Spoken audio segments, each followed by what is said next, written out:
Oh yeah.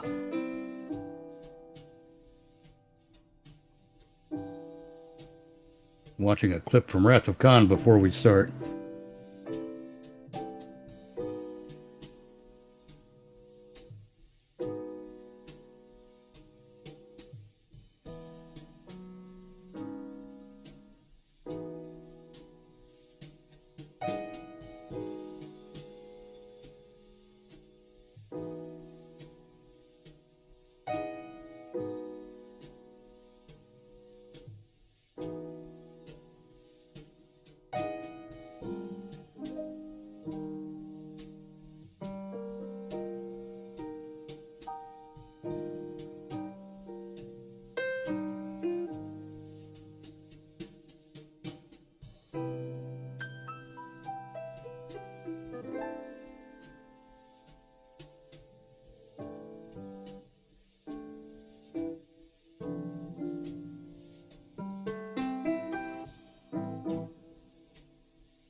Oh,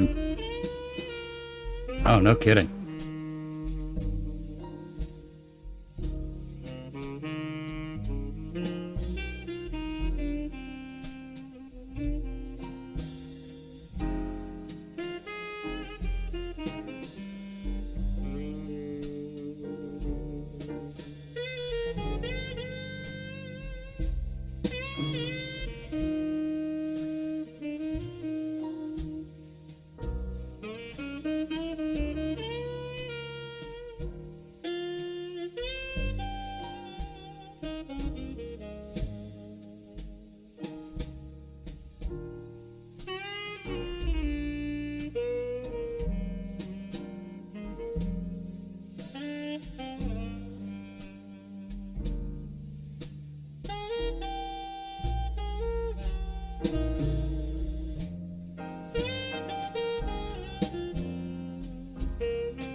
Burlap.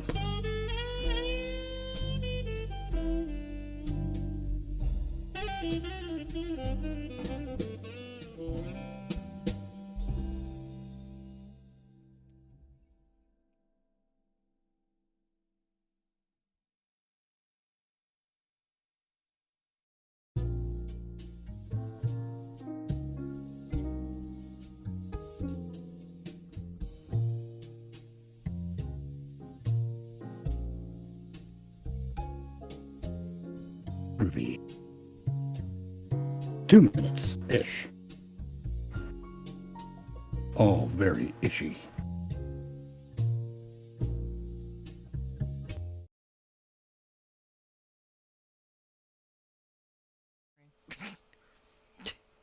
Hey, hello, my lovable misfits. How y'all doing this Sunday morning, about to be Sunday afternoon or Sunday evening, depending on whether or not you are in the UK? And well, hello in general, 'cause there's even people in New Zealand and Australia, you future people. Welcome to episode 4, 'cause so far it's going good, of Old Time Media, where we take our favorite old media and we heckle the crap out of it because, well, why not? And I'm here with my friend Mitch. Oh, yeah. I mean, they say that, that imitation is the sincerest form of flattery. I am here to posit that heckling something is the sincerest form of, admiration. In many ways, yes.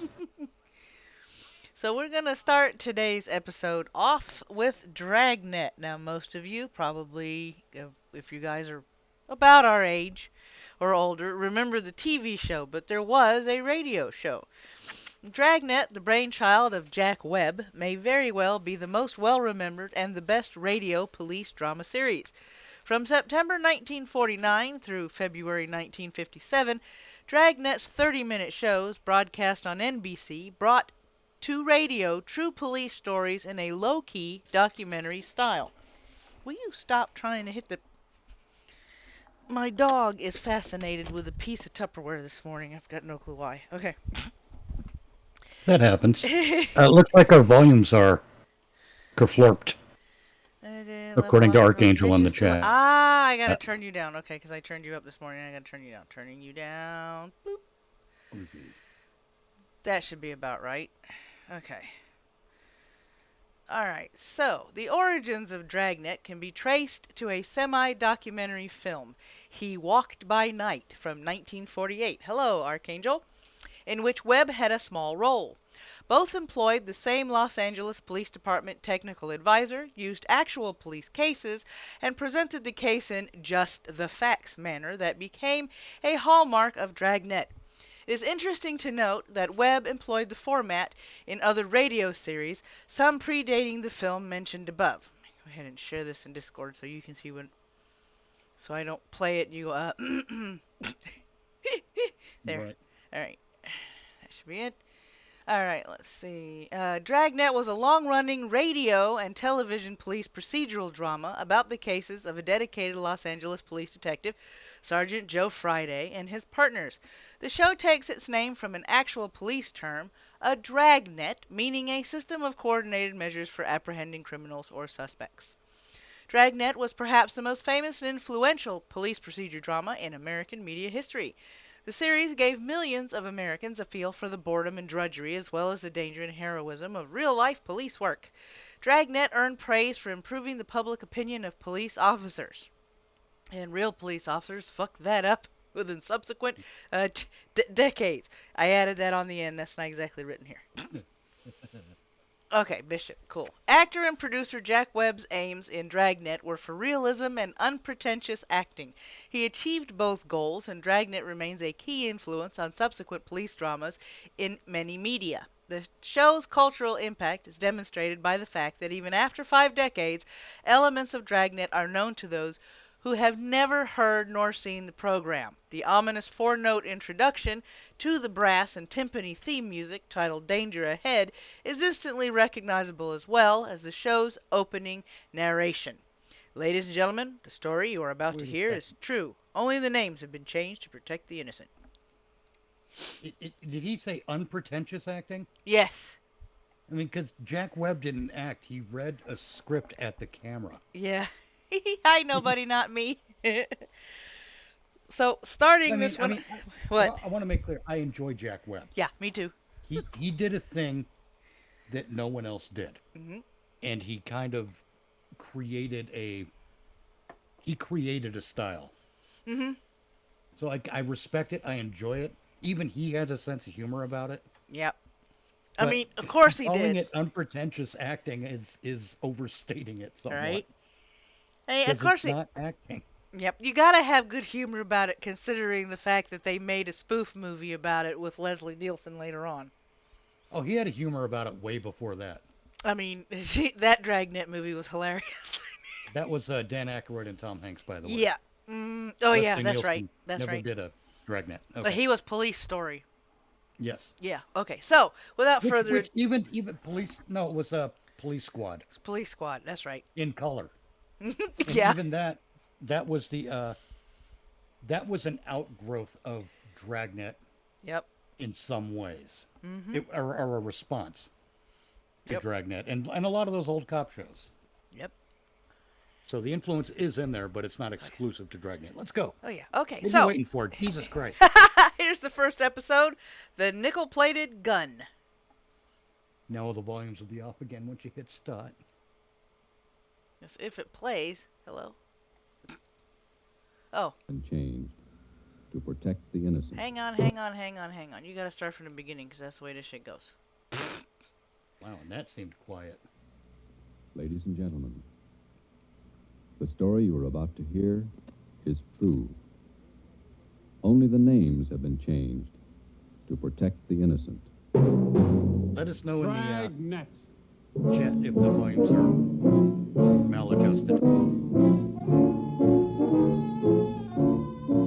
But yeah, Archangel, Police Squad was made by the same people who The did documented drama of an actual crime, investigated and solved by the men who unrelentingly stand watch on the security of your home, your family, and your life. For the next 30 minutes, in cooperation with the Los Angeles Police Department, you will travel step by step on the side of the law through an actual case from official police files, from beginning to end. And this is where we from learned that the crime to LAPD punishment. had their own This orchestra. is the story of Yeah. your police force That would in follow action. them around through the streets of Los Angeles. Dragnet. Dun-dun.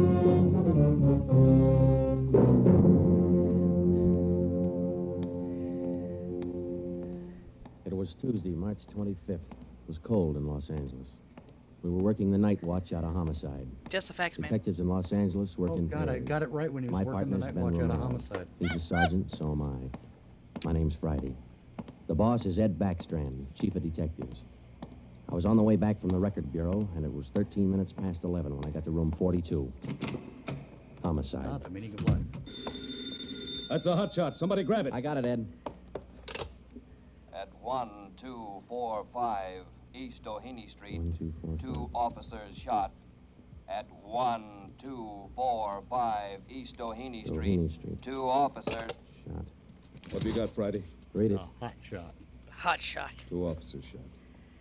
Where's Romero? Right here, Skipper. Okay, you've got one to roll on. Get going. To the bat poles. Dramatic music must be played when there is a homicide Both Ben present. and I knew where we were heading. We'd recognized the address. It was the Trapdoor Cafe, a joint in the south end of town that did business with a pretty rough crowd. 13 minutes later, we pulled up in front. Show volume is low. 2 Okay. patrolmen Well, at it's the crowd pretty muffled. well pushed back. There was a Yeah, I cruiser think car. there's not much we can do on that one, Ronan, because Yeah. it's old and crusty. Yeah, the audio isn't great on it because it's muffled, and I'm not doing anything to muffle it. That's just the way it is. In front of the cafe. The car door was open, and an officer was sprawled across Turns the out street. Jack Webb He threw was his conscious fucking but weak, jacket. and one of his His pant legs was overcoat pretty over red. Hello, Sarge. Hi, how you doing?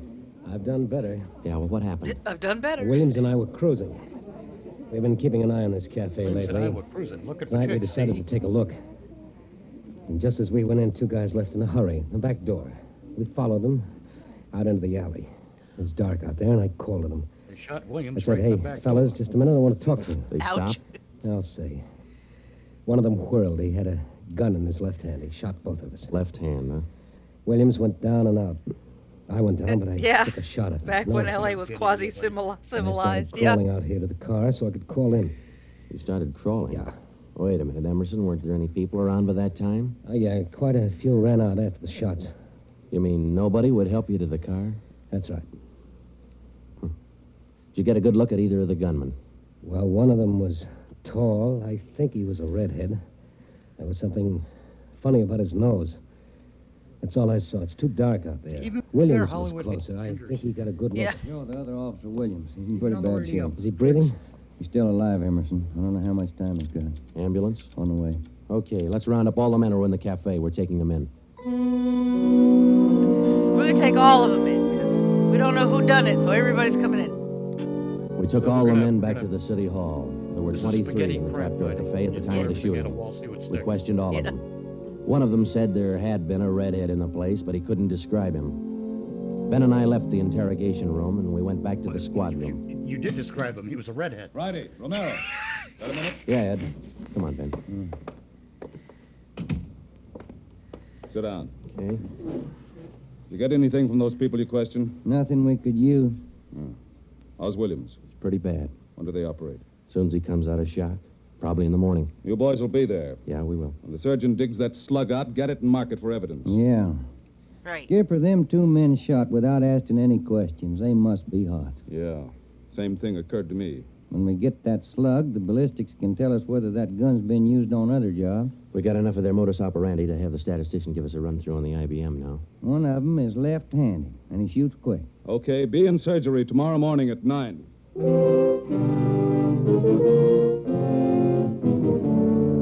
Neither Ben or I said much on the way home, but we were both thinking the same thing. I knew the chief was thinking it Stella's too. got a great ass. Here were 2 men who'd shot a couple of police officers without asking any questions.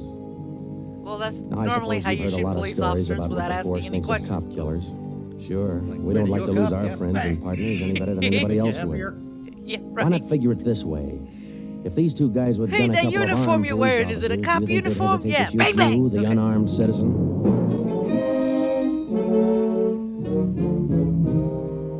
The next morning at 9 o'clock, Ben and I had scrubbed up Just and we were making in sure there's a surgery. lot of uniforms around here. I don't want to get the wrong one. Williams was on the table. Okay. The surgeon started You a in. cop? Nah, I'm a bellhop. Yeah. A lot of minutes later, he got the slug. As When for the Williams, bellhops wear a badge. they took out 7 feet of his intestine and said he might pull through. They took out 7 feet of his intestines. Is that what I heard? I think so. That's a lot of intestines. Joe, here's the report from ballistics. The slug they took out of Williams come from a .44 Smith & Wesson. The same gun was used in a liquor store killing about a month ago. You call the statistician? Yeah, She's running all killed the a cards liquor on store? previous shooting through the IBM machine. She ought to be through That's by now. alcohol Take a abuse. look. Okay, come on. Hi, Helen. Just a second. Okay. Murdering a liquor store. You know, Ronan and I have been known to kill a fifth. Well, Does that's that it, count? boys. Sounded like she had to all the turn off shootings the pulled by vibrator. 2 men on foot who shot quick, one of them left-handed. Right. They're all yours. You sure can tell a lot from just a bunch of little holes in these cars, can't you? I can't, but this IBM machine can. It never ceases to amaze me. It's an IBM machine, okay? Yeah. Yeah. This IBM machine reads IBMs like nothing. Wait a minute, Ben. Here It's we are. literate about everything else, though. Here's that liquor store killing ballistics tied the Smith & Wesson in on. Same gun that Emerson Williams was shot with? Well, it checks out. The liquor store was in the same neighborhood as the Trapdoor Cafe. Same gun, huh? Got to be. How long ago? A month ago, yeah. Ben, take the DR number off this card and let's pull the crime report on that job. Needed a mean thing to go do, people. We pulled the crime report out of the files. It said that there was Dramatic only one music. witness to that liquor store killing a month ago. That witness was a woman. Miss Forbes, I'm sorry to disturb you like this, but we'd like to ask some questions about that liquor store killing you witnessed a little over a I'm month ago. terribly sorry to disturb you. I We told the got police couple everything I knew questions about it that then. Yeah, we know, but maybe you wouldn't mind telling us again, huh? Oh, We don't understand No, I it. guess not. Wait a minute. I've been trying to forget it to tell Am I the in the truth. right house? It was We're confused as to I how really somebody didn't can think kill so an very much entire about it. liquor I was store. Did they scared. start with the understand. wine section But first? try to describe again just what happened, will you? Well, it was about That's your 10 o'clock at window, night. ma'am. I was walking down the street toward home when I realized I was all out of cigarettes. Well, I was right in front of the liquor store then, so I went in. The clerk was behind the counter, and there were two men standing there arguing. What's the idea of changing your mind? I thought we was going to get bourbon. No, let's get the wine. I want bourbon. Costs too much. Wine's good enough. The rest of them want bourbon, too. We better talk to them. Well, okay. We'll be back when we make up our mind, mister. Two men walked out of the store, and the clerk smiled at me and shrugged his shoulders. I bought a pack of cigarettes and turned to leave. But just then, the two men came back in again, and each of them had a gun in his hand. This is stick up, mister. The clerk just sort of crumpled to the floor. I couldn't believe my eyes, but that's just how it happened. So am I The to man said understand this that was he a stick-up, didn't and then they actually shot kill him the right liquor away. Get store? over against the wall, lady. and Yeah, you'll he get the didn't same. exactly One of kill them the punched liquor the store. nose tail on the He cash shot the register. clerk, and the clerk I was crumpled. shaking so I almost caved in. He scooped the money out of the drawer and stuffed it into his pocket. And This then crumpling that happened, did it start And the with the other one went over clothing, to or where the did he liquor just kind of test was lying blew up face onto down. the floor? I'm sorry to knelt bother you, down ma'am. beside It's the not. It's my clerk and police captain. He's put his very gun against the particular. clerk's spine. Detailed. And they both ran out of the If store. I don't get all these things in the report, it's a Terrible. reflection Clerk, on he me. was lying there. I'm sorry. I don't need to wounded bother you me. with those details. They deliberately. Yeah, Miss Forbes, I understand. Oh, Miss Forbes, you said that both of the men had guns. Yes. One of the guns was black, and the other was sort of fancy looking. What do you mean, Miss Forbes? Well, it was real Pink? shiny. Nickel-plated? I wouldn't know about Orange? that, but it was shiny. There were two guns, huh? Yes. Blue? Well, now about the men themselves. Well, I was so scared their faces just didn't register with me. The one who... Ronan, thank when he God the shot bourbon clerk in lived. the back was sort of stocky. That's about the best I can do. You mentioned in the report that one of the men was left-handed. Yes, I do remember that. Uh-huh. Look, Miss Forbes, this is very important to us. One of the men was a redhead. Redhead? Why, no, I didn't see any redhead.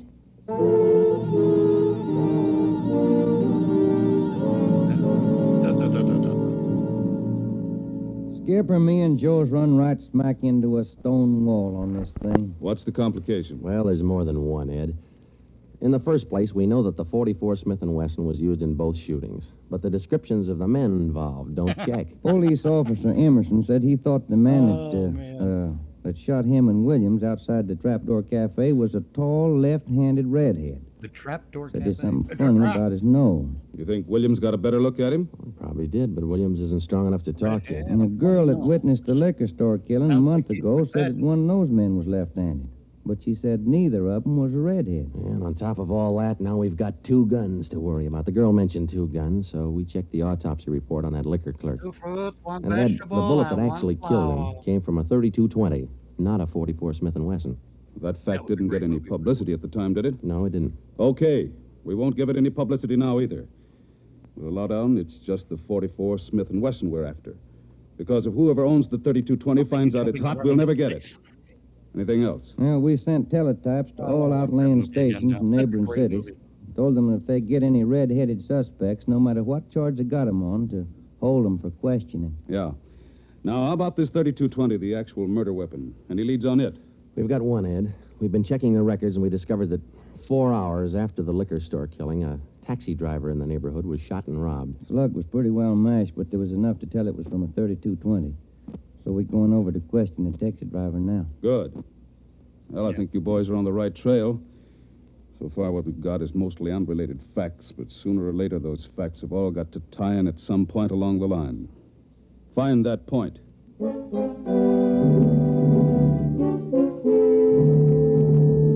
find the point. Find the tie-in. Well, Ben and I went over to see the taxi driver, a guy who was living on borrowed time. Yeah, it was about 2 o'clock in the morning when it happened. I got a call to pick up a fare near 105th and Avalon, you know. Yeah. Mm-hmm. Well, I got there. Somebody came over, pulled open my cab door, and said, "This is a stick-up." Then Bluey, he let me have it. Just like that, huh? Yeah, just like that. Same deal as others, Joe. Itchy trigger finger. Yeah. Did you get any kind of a look at the fella? Look, no, it's too dark. Uh-huh. Hey, according to the report, you got shot in the chest. Yeah, that's right. Oh, you're maybe wondering how come I'm still alive, huh? I'll tell you, pal, it's like something you'd see in a bad movie, you know? I'm carrying a few silver dollars with me, 9 of them to be exact. So I decided to stick them in my breast pocket. Well, mister, that just saved my life.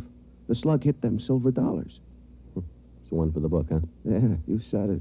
Well, thanks very much. Say, incidentally, we had a little trouble finding you today. You weren't at the stand you operated out of last month. Well, look, I'm not only not at my usual stand, I'm not driving a hack no more. Oh? Look, after what happened, are you kidding? No, I don't want to push my luck any further than it's been pushed. Yeah, I figure I had it, you know?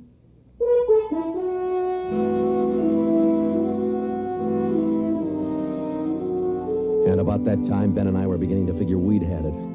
We were getting nowhere fast. We had a few informants nosing around that poured in. We just got back from Santa Ana, where we'd been questioning a red-headed suspect, and we'd flopped in the squad room when Chief Backstrand's door opened. Friday, Romero, got a minute? Yeah, Skipper. Any luck with the Santa Ana redheads? No, none at all. I guess you haven't heard the latest. We just now got back in town, Skipper. Early this morning, another cab driver got shot. What? Yeah. Man came up to his taxi, opened the door, said, "This is a stick-up," and shot him. Bullet went through one leg and into the other, but the driver managed to start his cab and drove over to a cafe. He called in from there. Boys recovered the slug? Yeah. It came from the same 44 Smith & Wesson that was used in the other 2 jobs. The cab driver get a look at the gunman? Yeah, briefly. Was it the redhead? No. Oh, the stocky guy. He wasn't redheaded and he wasn't stocky. That's all the driver knows. Well, that's great. Skipper, this is beginning to sound like a gun of the month club. You reckon somebody's renting them guns out? Well, they're passing the guns around all right, but I think they're working together. The way they operate indicates that. Yeah, the trigger-happy routine. Killing is apparently more than a business to them. It's pleasure, too. That's why we've got to get to them that's fast. a gift that keeps giving Come all over year here. All round. right. Come on, Ben. Here. Take a look at this map. Uh-huh. Here's the Trapdoor Cafe. And over here's the liquor store. And down here is where the first cab driver got shot. Mm-hmm. Right here's where the second one got it. All of the shootings have taken place within an area of 10 square blocks. Okay. Tonight we're going to throw a blockade around that whole area. Good. It'll go into effect at 10 p.m. Yeah, that'll stop the shooting that already happened. At 9:45 p.m., cars and officers started drifting into the area by 2s and 3s. And at 10, when Backstrand, Ben, and I arrived, the whole area was sewed up tighter than a tick. Davis? Got you. All set? All set. We got a Just primary growling line at and a Ruby, or was secondary that the line. show? If anyone tries to make a break, we'll pick them up in the secondary. Okay. Friday and Romero here will cruise around the area with me. Go to work, men. Model made before the catalytic converter. Every car in the area was shaken down. The same process was also followed on all persons on foot. The blockade went on all night. By the end of that time, we'd brought in 217 suspects. 26 of them were redheads. What's your name? Henry Wagner. Where do you work? Lumber yard. Which one? Lancelot of Camelot. What time did you get through work last night? About 6, I guess. What'd you do the then? Holy Grail. Had some dinner. Where? Harry's grill. And what? Shot a little pool. Look, I tell you, I ain't done nothing. Now, let's go back to the day before yesterday. Did you work at... And that's the way it went all day long. We shot question after question at them, working them gradually back to the days on which the shootings had taken place. When it was all over, we got 6 men wanted in other cities on various charges. We got quite an assortment of guns and knives. But as far as the shootings were concerned, we got nothing. Well, Guess that's the last of them. Oh, I was running out of questions there at the end. You two boys better go on home and get some sleep. Well, I was kind of figuring on checking back over the reports to see if we might have overlooked something. I said go on home. You two boys have been at it for 32 hours straight. Look at you. You're both so groggy you can hardly stand up. You need sleep. It's 4 p.m. now. Don't come back until 10 p.m.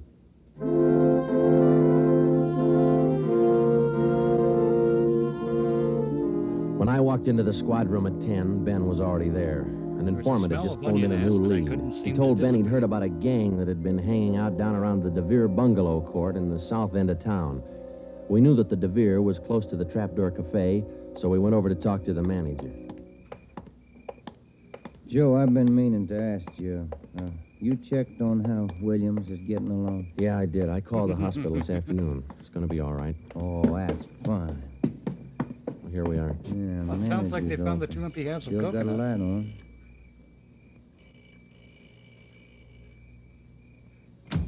That's like grabbing the brass. I'm Sergeant Friday, police. This is Sergeant Romero. Yeah? We'd like a little information. Why, sure. Come in. I didn't think you were Sergeant Friday of the What can I do for fucking you? school Well, did teachers you union. hear anything about a gang that hangs out down around here anywhere? Gang? Why, no. How about your tenants here? Any of them ever been in trouble, to your Gang? knowledge? No, that's No. just This ain't exactly that's the just best neighborhood. a group in that town, gets but we together try to when keep Miss things under Hopkins control. comes by and starts Once in a dogging. while, one of them will get out of line, but when that happens, we heave them out of here. You heaved anybody out lately? Yeah, I did. Fellow and his wife a few weeks ago. They had a fight in one of the bungalows. She took a shot at him, but she missed. Party by the name of Stuba, Carl Stuba. What did this Weird. Is Stuba that- look is like? it Oh, seem odd? sort of I tall, live in a skinny. bungalow. Was he a redhead? You just, No. Welcome Now, we'd to like my to take a look at that bungalow. bungalow that he lived in. Sure, Freak me sure. out. Help yourselves. Down the end there, number 5. Still vacant. Another word out of you and I'll send you down to the bungalow.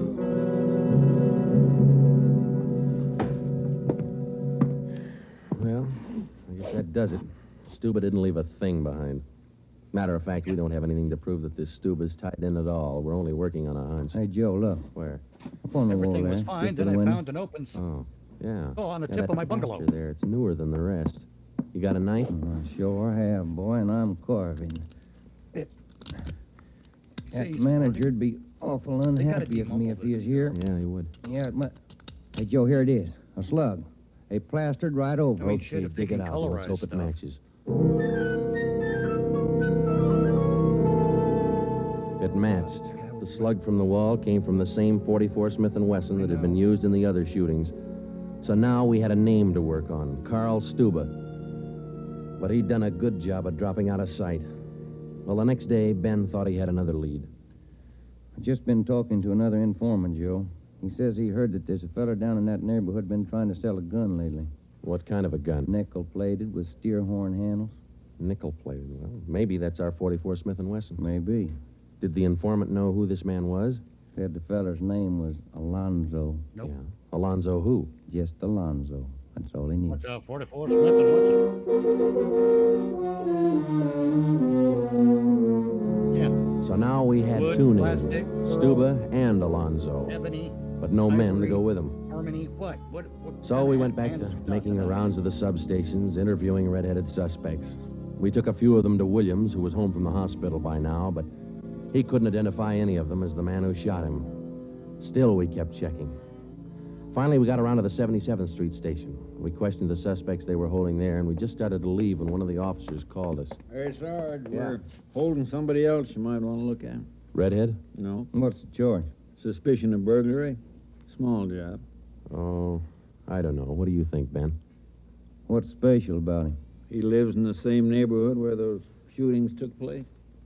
All right. Where you got him? Down here. Did he admit anything? No. He's pretty surly. Here we are. Thanks. Hi. What do you Hi. want? I'm Sergeant Friday. This is Sergeant Romero. We'd like to ask you a few questions. Look, I already told the other cops all I know. I didn't steal no radio from that jerk. What's your name? We've been through all that once. Come on, what's your name? Jackson. Alonzo Jackson. Alonzo. I looked at Ben, and Ben looked at me. This could be the Alonzo who'd been trying to peddle that Smith & Wesson. Ben and I both knew here was one suspect we'd have to be real careful with. Alonzo, according to the records, this burglary you're suspected of took place on the night of the 27th. Look, how many times do I have to tell you guys they didn't have anything to do with it? You got an alibi for that night? Sure, I got an alibi. I was out with a couple of friends, I can tell you. What's your friends' names, Alonzo? One of them's Crandall, the other Stuba. Stuba. Slam the guy and who used blast. to live in the bungalow court. Well, we told Alonzo he'd have to produce his two friends to give him an alibi for the burglary charge, and he bit. He went with us, and he pointed out where Stuba was living now. No wonder we hadn't been able to find him. It was a little shack at the back of a lot behind two houses. We thought it was a chicken coop at first. We took Alonzo back to the station, then we picked up Stuba. He was surprised to see us and not very happy. We took him in. Next, Alonzo gave us Crandall's address.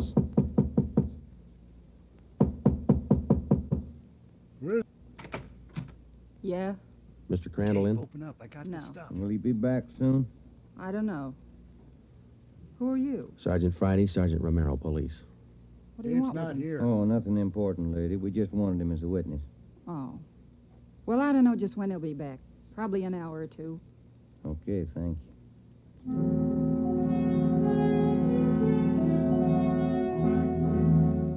We went down the street away, and we staked out in the car.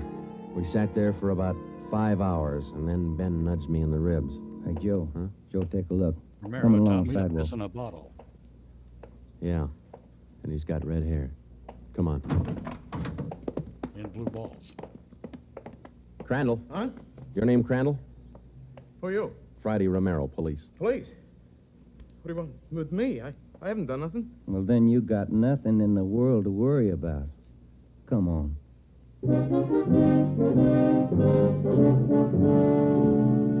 We questioned Crandall for an hour, but he wouldn't give an inch. Denied everything. Then we put him in a car, and we drove over to Officer Williams' house.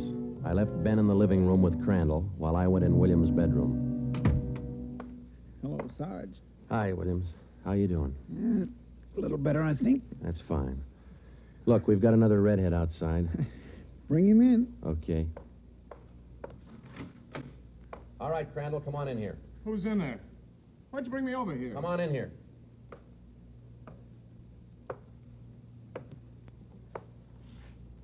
How about it, Williams?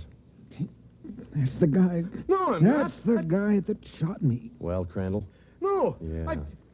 It was an accident. I didn't mean to shoot him. It was an accident. Wait. They arrested Once Alan Crandall got Baldwin? started, he talked his head off. He also admitted being in on the liquor store killing, but insisted he was only the lookout. We took him back to the station and got his whole story down on a tape recorder. Yeah, he was left-handed. Then we Say went tape back to recorder like Alonzo. it's We brand didn't new know we had technology. Crandall's Heads up. confession. We met the chief in the hall outside the room where they were holding Alonzo. About ready to tie the knot? Oh, hope so, Chief. But Alonzo hasn't given any yet, and we still haven't found those guns. We've got one of them. Speak up. Which one? The Smith & Wesson. Stuba popped about that one 10 minutes ago. Said he left it with his girl. A couple of the boys are on their way over to get it now. That's good, Ed. That leaves just the 32-20. You haven't mentioned the 32-20 to Alonzo, have you? No, he still thinks we're after that Smith & Wesson, and that's the way we're going to play it right now. Go ahead. Look, how much longer are you guys gonna hold me here? Didn't you check with those friends of mine? Alonzo, we got a tip that you've been trying to sell a gun lately. A gun? Yeah, 44 Smith & Wesson. Oh. No, it's not true. That Smith & Wesson's been used in a couple of robbery jobs this month, and we think it's your gun. That's a lie. Any proof of that? Why, yeah. Sure, I got proof of that. I used to have a gun, but it wasn't a Smith & Wesson. Look, if I tell you where it is, that ought to convince you, shouldn't it? It'll help things. Okay. Honey? I sold it to a neighbor of mine. He gave me $7. I'll give you his address. You sure it's not a Smith & Wesson? Sure, I'm sure. It's a 32-20. Yeah, it worked. We went to the neighbor's address, and he admitted having bought the 32-20, but said he'd lent it to a friend who'd never returned it. The friend had hocked the gun to a barber. The barber gave him $15 and a haircut for it. We finally got it from the barber, and we came back to the station. I'm all set, Joe. I'll be in the next room. Just give me the nod. Okay. taking the horse and carriage back to the police Hello, station? Alonzo. Hey, you got the gun. Yeah, we got the gun. Well, now maybe you'll believe I'm on the level. Okay if I go now? I guess we won't be able to hold you here much longer. You can say that again, brother. You could have saved a lot of time if you'd have listened to what I've been trying to tell you all along. I guess you're right, Alonzo. Sure I might. You know, you guys would be a lot better off. You believe guys like me the first time we tell you something. But on the liquor Instead store of job, running... I was only a lookout. I was outside. It was the other two who pulled that one. Stuba and Alonzo. Alonzo killed the clerk. Hold it, Alonzo. Dirty, All squealing right, rat. Alonzo, that's enough. Now, come on, how about it? What's the use? Fine, I'll come All right. clean, copper. That's like you said. Okay, Ben, bring the recorder in here. Alonzo's ready to make a record now.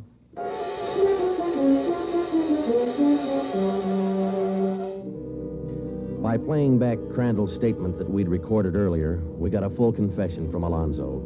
We took the three of them out and had them reenact the 4 shootings, and we photographed it on sound film. Crandall, the redhead, was the one who'd shot the 2 police officers, but he was only the lookout for the liquor store killing, which explains why the girl witness didn't see him in the store. Stuba and Alonzo were the ones who pulled that job, and Alonzo, the worst of the bunch, was the one who put the .32-20 against the spine of the wounded clerk. The 3 of them took turns at shooting the cab drivers and robbing them. That accounted for the mixed-up descriptions, including all that left-handed business. 2 of the 3 suspects happened to be left-handed. Well, that was the crop. Crandall, Alonzo, Stuba. 4 shootings, 3 robberies, 4 attempted murders, 1 murder. The 3 men were tried and convicted. They're all in the state penitentiary. Crandall's there for life. Alonzo and Stuba, they'll be executed next week. File it, will you, Ben? Dun, dun, dun, dun. Filing music. Dun, dun, dun, dun, dun, dun. Case closed. Dragnet. There it is. The story you have just heard was true. Only the names were changed to protect the innocent.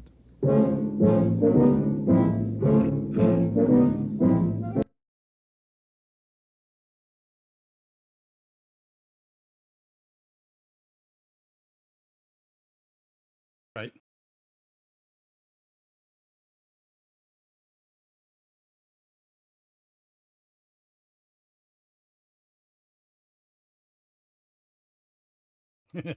Or, well,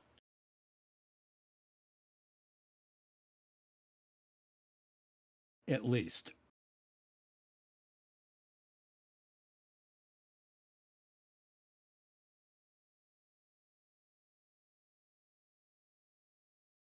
Indeed.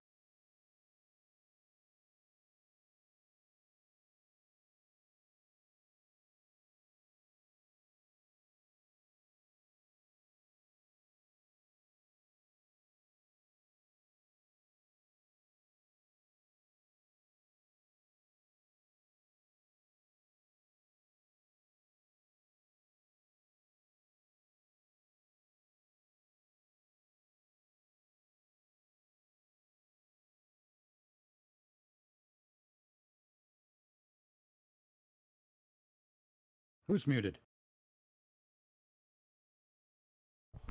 Dun, dun, dun, dun, dun, dun, dun. Right. Well, we soared through a whole bunch of shit. What got muted? Me. Oh, well, bloody hell. Okay, that should be better now. All right, cool. Now you guys can hear me.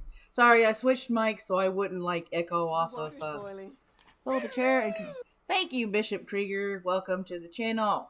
I'm glad the alerts are working. Cool. All right, so yeah, all I had to do was switch. I forgot to switch the mic in OBS. Once again, we do take requests. Priority requests are requests that are given through our supporters and our one-time tippers. That's right. One-time tipping the stream gives you priority requests. Does this mean you have to pay to request? No, I don't believe in that shit. You can request, but if you support me, it just becomes priority. That's it. Yep. And since I like to tout out or shout out or help my fellow people, Mitch, I believe you have a link to share the people in the chat for your Rumble channel and tell them a little bit about what you do. Yep, that's the link to my Rumble channel where I do short reviews of entertainment properties. Currently on a little bit of a Star Trek Picard Season 3 tear. But I'll be hitting some other stuff too. I also cover current events, socio-political nonsense. But I'm the politics thing is wearing me out somewhat, so I'm taking a minor break from that, and I'm expressing that in a different way. I will be up and doing live streams soon, including the occasional gaming stream in which I'm going to do something a little bit different with that. Cool. And what I mean is I'm going to use the gaming stream as a means to demonstrate ideas I have for the game in question. Cool. The trick is it's not like I can go, hey, put object X in location Y and I'll take my thing over to go get it. Because that's not what's going to happen. But I will use similar aspects of the game that already exist to as you know, semi demonstrations of what I'm intending. Okay. When I get to those. Otherwise, I'll be doing my regular type live streams as well once I get those up and going. Cool. And if you hand me that, and if you give me the schedule when you get it up and going, I'll put it up on my website. Ruby. So, if I schedule. Right. Okay, so our next guy is Sam Spade. Who's Sam Spade? Well, The Adventures of Sam Spade was first heard on ABC July 12th, 1946 as a Friday night summer series. The show clicked at once and went into a regular fall lineup on CBS September 29th, 1946. From then until 1949, Sam Spade was a Sunday night thriller for Wild Root Cream Oil, starring Howard Duff in the title role. With Duff's departure, NBC took the series, leaving it on Sunday for Wild Root and starring Stephen Dunn as Spade. This version lasted until 1951, the last year running as a Friday sustainer. Spade's appearance on the air marked an almost literal transition from Dashiell Hammett's 1930 crime classic, The Maltese Falcon, where he first appeared. Spade was a San Francisco detective, one of the most distinctive of the hard-boiled school. His jump to radio was wrought by William Spear, who had already carved out a reputation as a master of mystery in his direction of another highly rated CBS thriller, Suspense. Spear was editor, producer, director, a lifelong radio man. He had broken in during the primitive days of 1929 and earned his stripes serving on such pioneering shows as The March of Time. And now, here is episode 1, Sam Spade, The Death of Dr. Denoff, or Denhoff, or however you're supposed to pronounce this. I'm not a professional and it shows. I don't care. Denoff. The hair-raising adventures of Sam Spade, detective.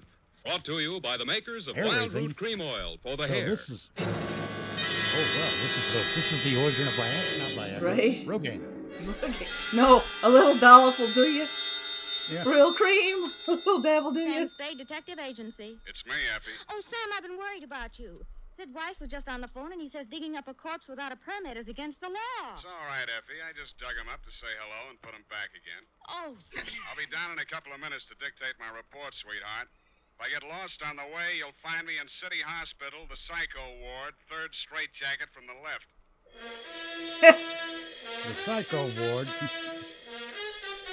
Whoa. Dashiell Hammett, Welcome to America's Trumpet the leading movie. detective fiction writer and creator of Sam Spade, the hard-boiled private eye, and William Spear, radio's outstanding producer-director of mystery and crime drama, join their talents to make your hair stand on end with The Adventures of Sam Spade. Presented each week by Wild Root Cream Oil, the non-alcoholic hair tonic that will put your hair back in place again, grooming it neatly, naturally, the way you want it. Fellows, if a girl can spend half an hour under a hot dryer in a beauty parlor to look her best for you, Certainly, you can spend half a minute sprucing up with Wild Root Cream Oil Hair Tonic to look your best for her. Start out with a commercial. I don't. And naturally. My pitches were conscious of the time. Besides, it relieves dryness and removes instead of being used to fill time. There's not a drop of alcohol in Wild Root Cream Oil. It contains lanolin. So get the big economy size Put grease in your hair. Drug or toilet goods counter. And now, Wild Root brings to the air the greatest private detective Go ahead of and them all. put sheep fat in your hair. That's what lanolin is. Holy shit.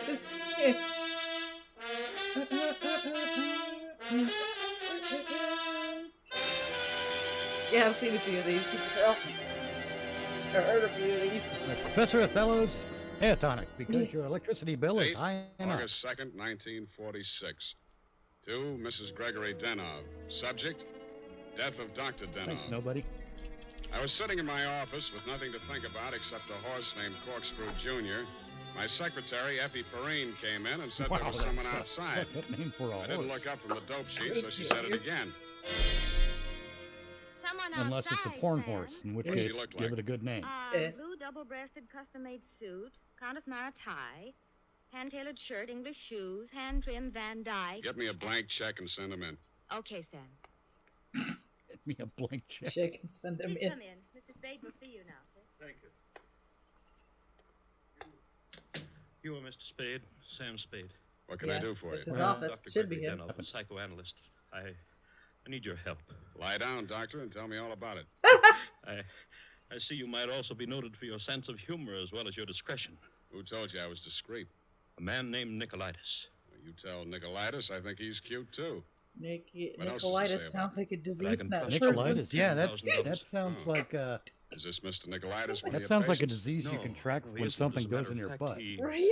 He's gotten possession of some private records of mine. Well, it's rather involved. Nicolaitis is shaking you down, and he picked me as the middleman. Is that Yeah, it? I got Nicolaitis. Blackmail is blackmail, even if you do it in Technicolor. Well, okay. As you may know, a psychoanalyst keeps a faithful transcript, a detailed record of everything a patient says during consultation, That's no usually matter how it how works. intimate or shocking. Yeah. Right. This man, Nicolaitis, has managed to gain possession of a copy of one of these case histories. The patient is a very celebrated person, and should this material be divulged, it may have very serious consequences for both my patient and for me. Doctor, your best bet's the San Francisco Police Department. No, that's out of the question. Then I'm afraid I can't help you. Why not? Nicolaitis said I'm a that you- private detective. When I take on a client, I take on his troubles. My job is to protect him, not to stand by and see him milked. You want to hire me on that basis, I'll listen. I'm so tired. I must trust somebody. What can you do for me, Mr. Spade? Write me out a check for $1,000. Got a pen? Yeah. All right. You see, Nicolaitis figures that if I'm getting a cut, I'll have to keep my mouth shut. I'll spend it all the same. Here you are. Thanks. Now, what was the last thing Nicolaitis told $1,000 you? That he would pick back up there the was a lot of $10,000 fucking here money. and deliver to you this I file in know. question. Can you reach him? Yes. Call him. Tell him you've seen me. Tell him I won't do that kind of business in my office. Tell him to come to your house. I'll be there. What if he refuses? He won't. Tell him I have the whole 10,000. What time? How about in an hour? No, I'm sorry. We'll have to make it around 3 or... Oh, goodness, I'm late now. I really... That's a beautiful watch, Mr. Denov. Yes. Foreign? Yes. May I see it? My watch? Why, really, Mr. Spade, I'm very late. I have so many things to do, and I have to be at the Majestic Theater well before the matinee starts at 2:30. Are you going to see me at 3 o'clock if you're going to the theater? Oh, I'm not going to stay for the performance. Well, Mr. Spade, till 3 o'clock then. Oh, my office is in my apartment. The address is here on my card. So you're going to a performance, Penthouse, but huh? you're not going to perform it. Okay, So you doctor, basically I'll come wasted formal. money on a ticket. I'll wear the top to my bathing suit.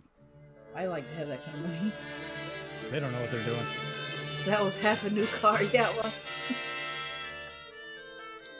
I left my office around 2:30 and started walking up Knob Hill. I started The walking Versailles up Knob Apartments, Hill. where Denov's place was, took up the whole 300 block, so I didn't have any trouble finding it. I stopped across the street for a minute to get my breath after the uphill climb, mopped my face, and started across. Just as I got to the middle of the street... Wow, that's the weirdest exhaust I've ever heard. The crowd was packed in so close Almost sounded around, like I somebody couldn't see who'd screaming. done Wait. the Brody, but I had a pretty good idea. The cops had the sidewalk roped off and guards posted at the building entrance. It took me maybe 20 minutes to elbow my way through and show my credentials. Sergeant Levine had the front door, so they let me in. Lieutenant Dundee of Homicide met me at the door of the penthouse. Hiya, Sam. What do you want? I want to see Dr. Denov. The doctor's dead. Dead? Yeah. He's my client. They can't do this to me. How? Hit a Brody out the window. What are you here for? To see his wife. Okay with you? Why not? She's inside. Thanks. Well, his client is now his ex-client. Denov, please. Yep. With all due respect for your grief, I must have the keys to the cabinet where Gregory kept his confidential files. You realize that you wished me to take charge of his patients and that I am responsible. All this police. God damn! At least give her some time to grieve before you. As soon as You're an ass. Yes. Just 10 minutes. My name is Spade. You know, it's something. I am Dr. Jeez. Zoya. Ain't the body ain't even casketed yet. I'd like to see you, Mrs. Denov, alone. But you police Lady up against the have wall. already Let's get asked some her answers so to these many questions. You see, she's not in the... I'm not with the police. I'm a private detective. If she's in no shape to answer questions, she's in no shape to give you a key to the cabinet where the files are, you dumb fuck. You see, Dr. Sawyer, the police won't believe me. Mr. Spade, you'll tell them. You'll tell them he didn't commit suicide. Well, Mrs. Denov, I guess that takes care of everything here. It's clearly suicide. Oh, idiot. Blind, stupid idiot. Suicide. My husband, he treated suicides. He would never... No, please. It will be all right, my dear. I'm sorry. She's hysterical. If I had the time, I would... Tell them. She's hysterical. She just lost her husband. You expect her to be level-headed? Arranged for burial at 7 o'clock. Bait Israel Cemetery. Now, please, the key to Gregory's file. Here, take it and go. Go ahead, all of you. Okay, we'll call you later. Oh, I'm so sorry, gentlemen. This hysteria, a simple traumatic condition. If I only had the time. Who can I turn to? Is he still asking the questions as he walks away?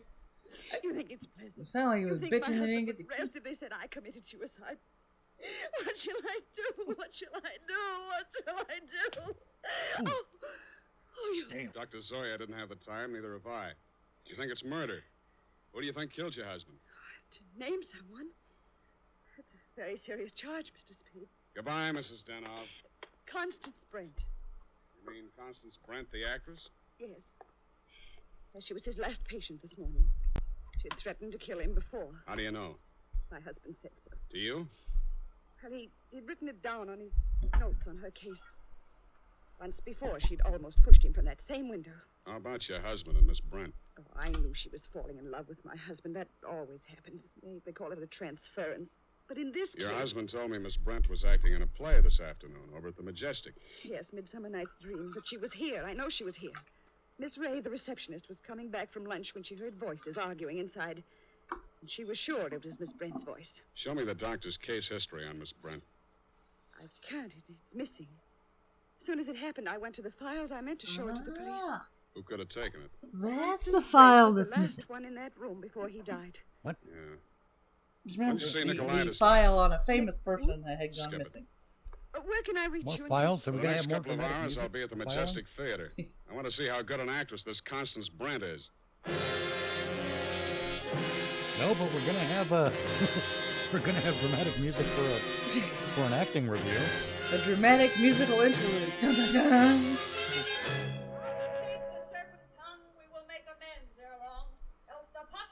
Once the theme music dropped us off at the theater. Transition music. Yes? This Constance Brent's dressing room? What do you want? I want to talk to Miss Brent. Well, you can talk to me. I'm her husband. So you're Mr. Brent. I'm Jonathan Wallace. She's Mrs. Wallace.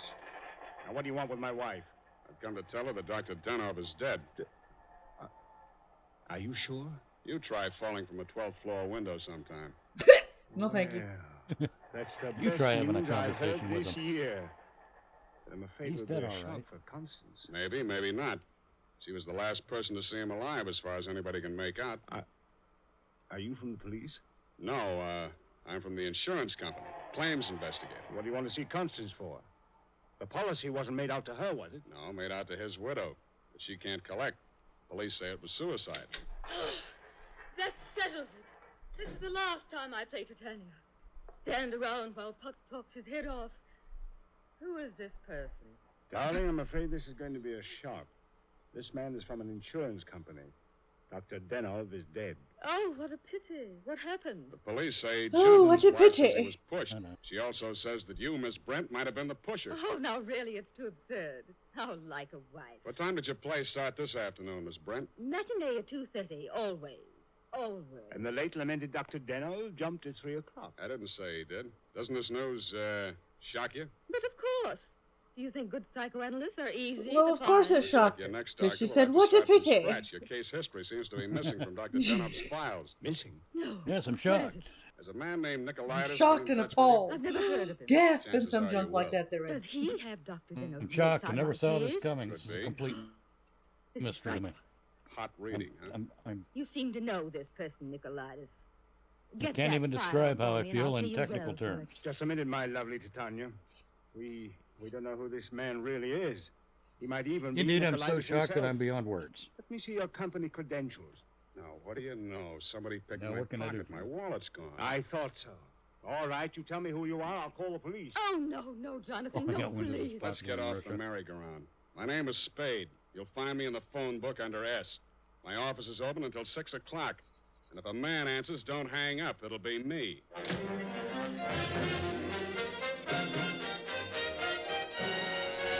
Action music.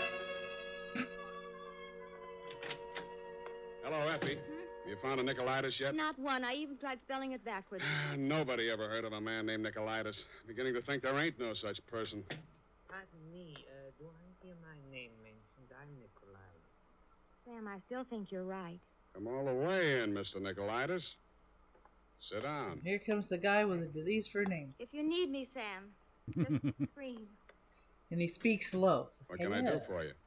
Oh, Of course. come for my money. I mean, What if I had a disease for a name, I wouldn't want to advertise either. Remember the $10,000? Refresh The my Adventures of Johnny Syphilis. Dr. Dennis, the gentleman who visited you this morning. Oh, that $10,000. You see, you remember now. Yeah, it all comes back to me now. It's all coming You back were to me now. supposed to deliver something for the money. And the Seeping Cock of New England. That is no longer important. How come I picture this guy with a rat-like face and tapping his fingertips together? Afternoon any further. Suppose I refuse. That would grieve me. In my grief, there is no telling what I might do. Dr. Denov's dead. There's nothing more you can do to hurt him. Never would I attempt to hurt poor Dr. Denov, but my sorrow would be so great if I should be forced to hurt the woman he loves. After all, as Titania says, Yep. these are the forges Definitely a of rat-like face and Sonia, knocking huh? his fingertips Ah, together. yes. Midsummer Night's Dream. Act 1, Scene 18. I'm a little rusty on my Shakespeare. Back to indeed, movie critics again. But if that's rusty, I'd hate to see him on his, right, well lubed on his Shakespeare. I guess she isn't on. I for don't want to 40 think of minutes or well-lubed in so. Shakespeare all at once. Sorry. It adds too much new context to Romeo and Juliet. What else you got to Yeah. discuss? Sorry When about Dr. that. Denov died, your market died Not with to him. mention the Tempest. Very Ew. progressive view, Mr. Spade. There's always a Or gentleman. the Taming of the Shrew. Why, you fiend. You don't mean you'd sell to both of us.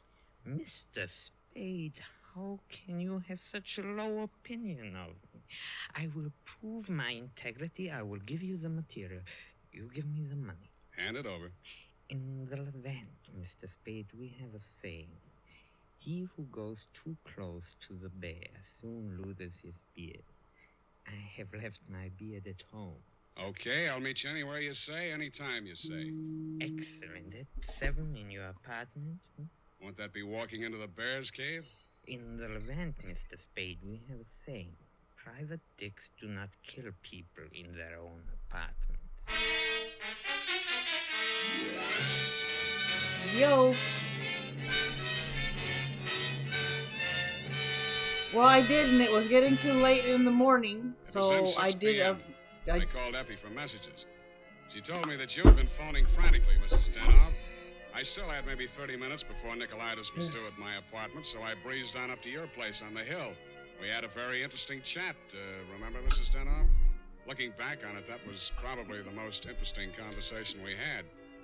Funny, I can't remember much of anything you said, but it was so cozy there in your place.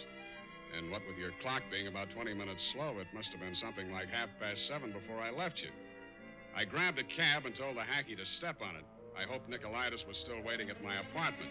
He was. They grabbed the hacky by the sack.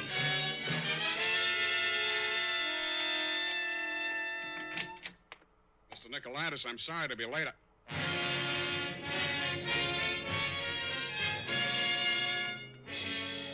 This orchestra's really on the ball today. He was lying on my bathroom floor. The little guy was looking just about as natty as when he'd been in my office, except that the beautiful silk scarf he'd been wearing was twisted into a tight noose Well, this is around his taking neck. a trans story time hour turn. Dead blackmailer. Right?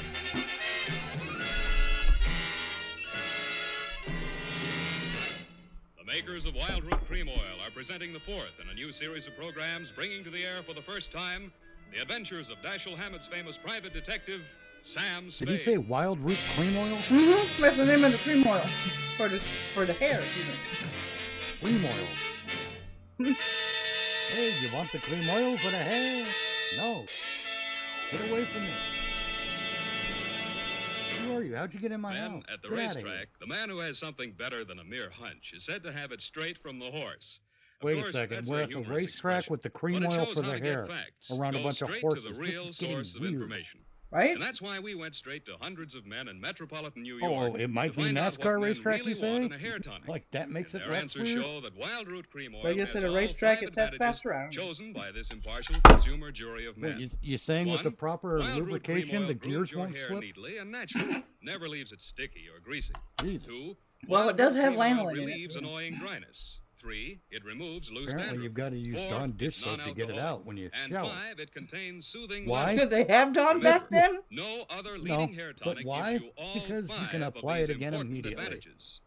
Is it any wonder that 4 out of 5 users in a nationwide test preferred Wild Is it Root any Cream wonder Oil to Ponyboy all other hair had tonics dark they've hair tried? and was So actually next blonde? time you visit your barber, Mm. ask for Wild Root Cream Oil and get the big economy-sized bottle of Wild Root Cream Oil at your drug or toilet goods counter. The whole house bent down and closed those eyes. You know him, Sam? His name is Nicolaitis. That's all I know about him. What did he come here to your place for? I don't know. You invited him? I wouldn't have been surprised to find him here, but not like this.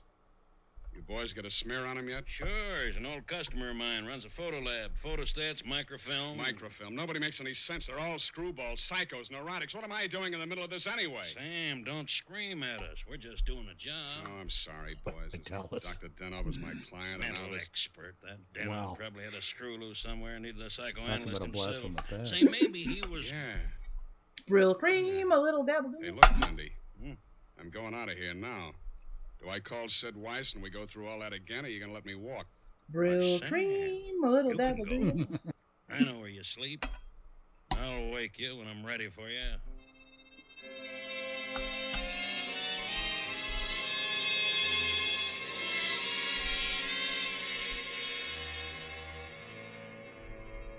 Well, Mr. Spade, I want some answers, Dr. Zoya, and you're the guy who can give them to me. I'm listening. Just let the questions flow into your Oh, mind. that guy and do sounds not try sinister. to He's the bad repress guy. Any of them. Speak instantly, whatever. Okay, question number 1 without thinking. Do you think Dr. Denov was a suicide? Well, I had not seen Dr. Denov for many years. He had been my student in Vienna. I was his analyst, in fact. That's all very interesting, Doctor, but my question... Yes. Did poor Dr. Denov commit suicide? I have reviewed all the material, manifest and hypothetical, and I came to the conclusion, no, it was quite impossible. You see, these paranoid and Okay, traumatic... question number 2. Was Dr. Denov in love with Constance Brent? I suppose I can now answer that question. When I arrived in San Francisco, I found him in great distress. He told me he feared he was losing his objectivity towards this patient. In other words, he was in love with her. Yes. You think she might have murdered him? All psychoanalytical subjects develop aggressive feelings toward the doctor. Nearly all of my patients have threatened me at one time or another. You don't say.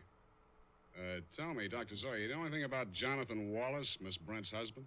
A violent type, almost psychotic. Yeah? How about you, Dr. Zoya? Could you have done it? That is a most interesting question, Mr. Spade. When I arrived here from Vienna without funds, dependent on the kindness of my former students, I must confess that I felt a certain antagonism. It disturbed me to realize that a man of my standing in the profession should be dependent on the goodwill of a younger and, I sincerely believe, less gifted man. However, I overcame this, and I didn't kill him. Yeah. Well, Doctor, thanks a lot. Oh, Could you speak up, Doctor? Pete, truly a life study. There is no accounting. For instance, Dr. Danoff. He came to me only this afternoon with the strangest requests. Yeah? He gave me the gold watch which I had presented to him many years ago upon his graduation in Vienna. He had a patient waiting, and so had not much time to explain. Where is this watch? Please, I'm coming to that. He asked me to promise that I would have the watch buried with him if something should happen. That has been done. But Dr. Danoff just died at 3 o'clock.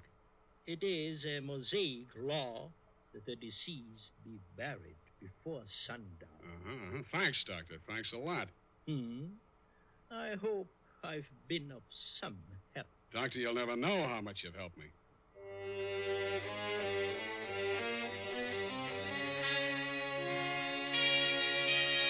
What is the orchestra cure? Who is it? Spade. Oh, what's I happening? think I got the answers, Mrs. Danoff. That file on Constance Brent. Your husband knew that you'd been going through it.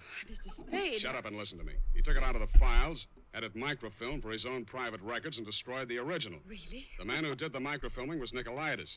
He delivered one print to your husband and kept another for himself. He was murdered in my apartment for the copy he used to shake down your husband. The killer now has that copy, but hasn't already been destroyed. Shake down We your can husband still just put our has an hands on the unfortunate first strip of visual attached microfilm to which it. you delivered to your husband. Astonishing. How? It's in the gold watch, which was Now, buried. lady, get back in there and shake down your husband. The watch that... Right? That's right. Danoff made up his mind that whatever he knew about Constance Brent was going to go to the grave with him. What are you doing tonight? Well, nothing. And we got a date, sweetheart, you and I. I'll be back toward the wee hours. All paths lead to the grave. Ophelia, Act 6. Gregory's grave? But shouldn't we get a court order and have it done properly? The courts don't open until 10 in the morning, sweetheart, and Lieutenant Dundee's going to start asking me some questions about that stiff in my apartment before then. You see, baby, I can't wait. Never keep a stiff in your apartment unless you have a lady visitor. Yeah. Which led to him digging up the corpse.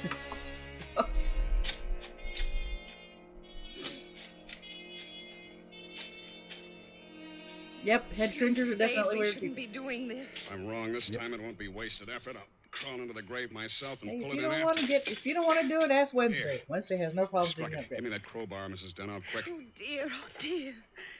Oh dear, oh dear. Put that flashlight in, sweetheart. You look the other way. Yeah, here it is. Look, What, Mr. Spade? What have you got? the watch. Here, put the flash on it while I open it. Here's my nail file. Pry off the back. Thanks. That does it. Here's the film. All right, Mr. Spade. Give me that film. Wasn't the second gravedigger from Hamlet, Mr. Constance Brent? Stop clowning and hand it up to me. You better do as he says, Mr. Spade. We've both got guns. I was expecting that. Took you a long time to get here, Mr. Wallace. How did dear Constance make out as Lady Macbeth? Just give me that film. Stop being an idiot, Wallace. The cemetery is crawling with cops. Put that gun away before you drop it and break your foot. Come up out of that Weird place for grave cops state to or hang you'll out. stay there It's forever. like, Yeah. Dundee. It's usually there supposed are to no hang. suspects Go at the ahead, cemetery, Dundee, damn make it. the They're all face. dead. Sam Spade, I arrest you for body Figure they'd snatching avoid any violation place of without a graves under Civil donut. Code number No, you fool. You're supposed to arrest Mrs. Gregory Denoff and Jonathan Wallace for the murder of Gregory Denoff and Pericles Nicolaitis. But I... Oh, yeah. No, you don't. Oh yeah. Right. Thanks for reminding us who we're supposed to arrest. The rest of the orchestra. Sorry for being Lady stupid. singer. We're cops after all. It was smart of you, Mrs. Denov. The Make orchestra's me been late at for every my murder appointment scene. with Nicolaitis. You did that so that Wallace could nail him in my apartment for the microfilm. You thought you could use that film to pin Denov's murder on Constance Brent. But after your late husband caught you tampering with his files, he added a few well-chosen words to it so that the film put the finger on you and your boyfriend, Mr. Wallace, in case anything happened to the doctor. So Wallace had to kill Nicolaitis. You weren't smart to push your husband out the window. That looked like suicide. You might have gotten away with it, Mrs. Denov, if you'd bashed your husband's head in with a bottle. That reminds me, Effie, pour me a drink. Is that all? Sign it, put a special delivery on it, and send it care of the matron to Hatchapee Prison. Go on, have one yourself. Oh, thank you. Here's how. You'll get used to it. Good night, Sam. Good night, sweetheart.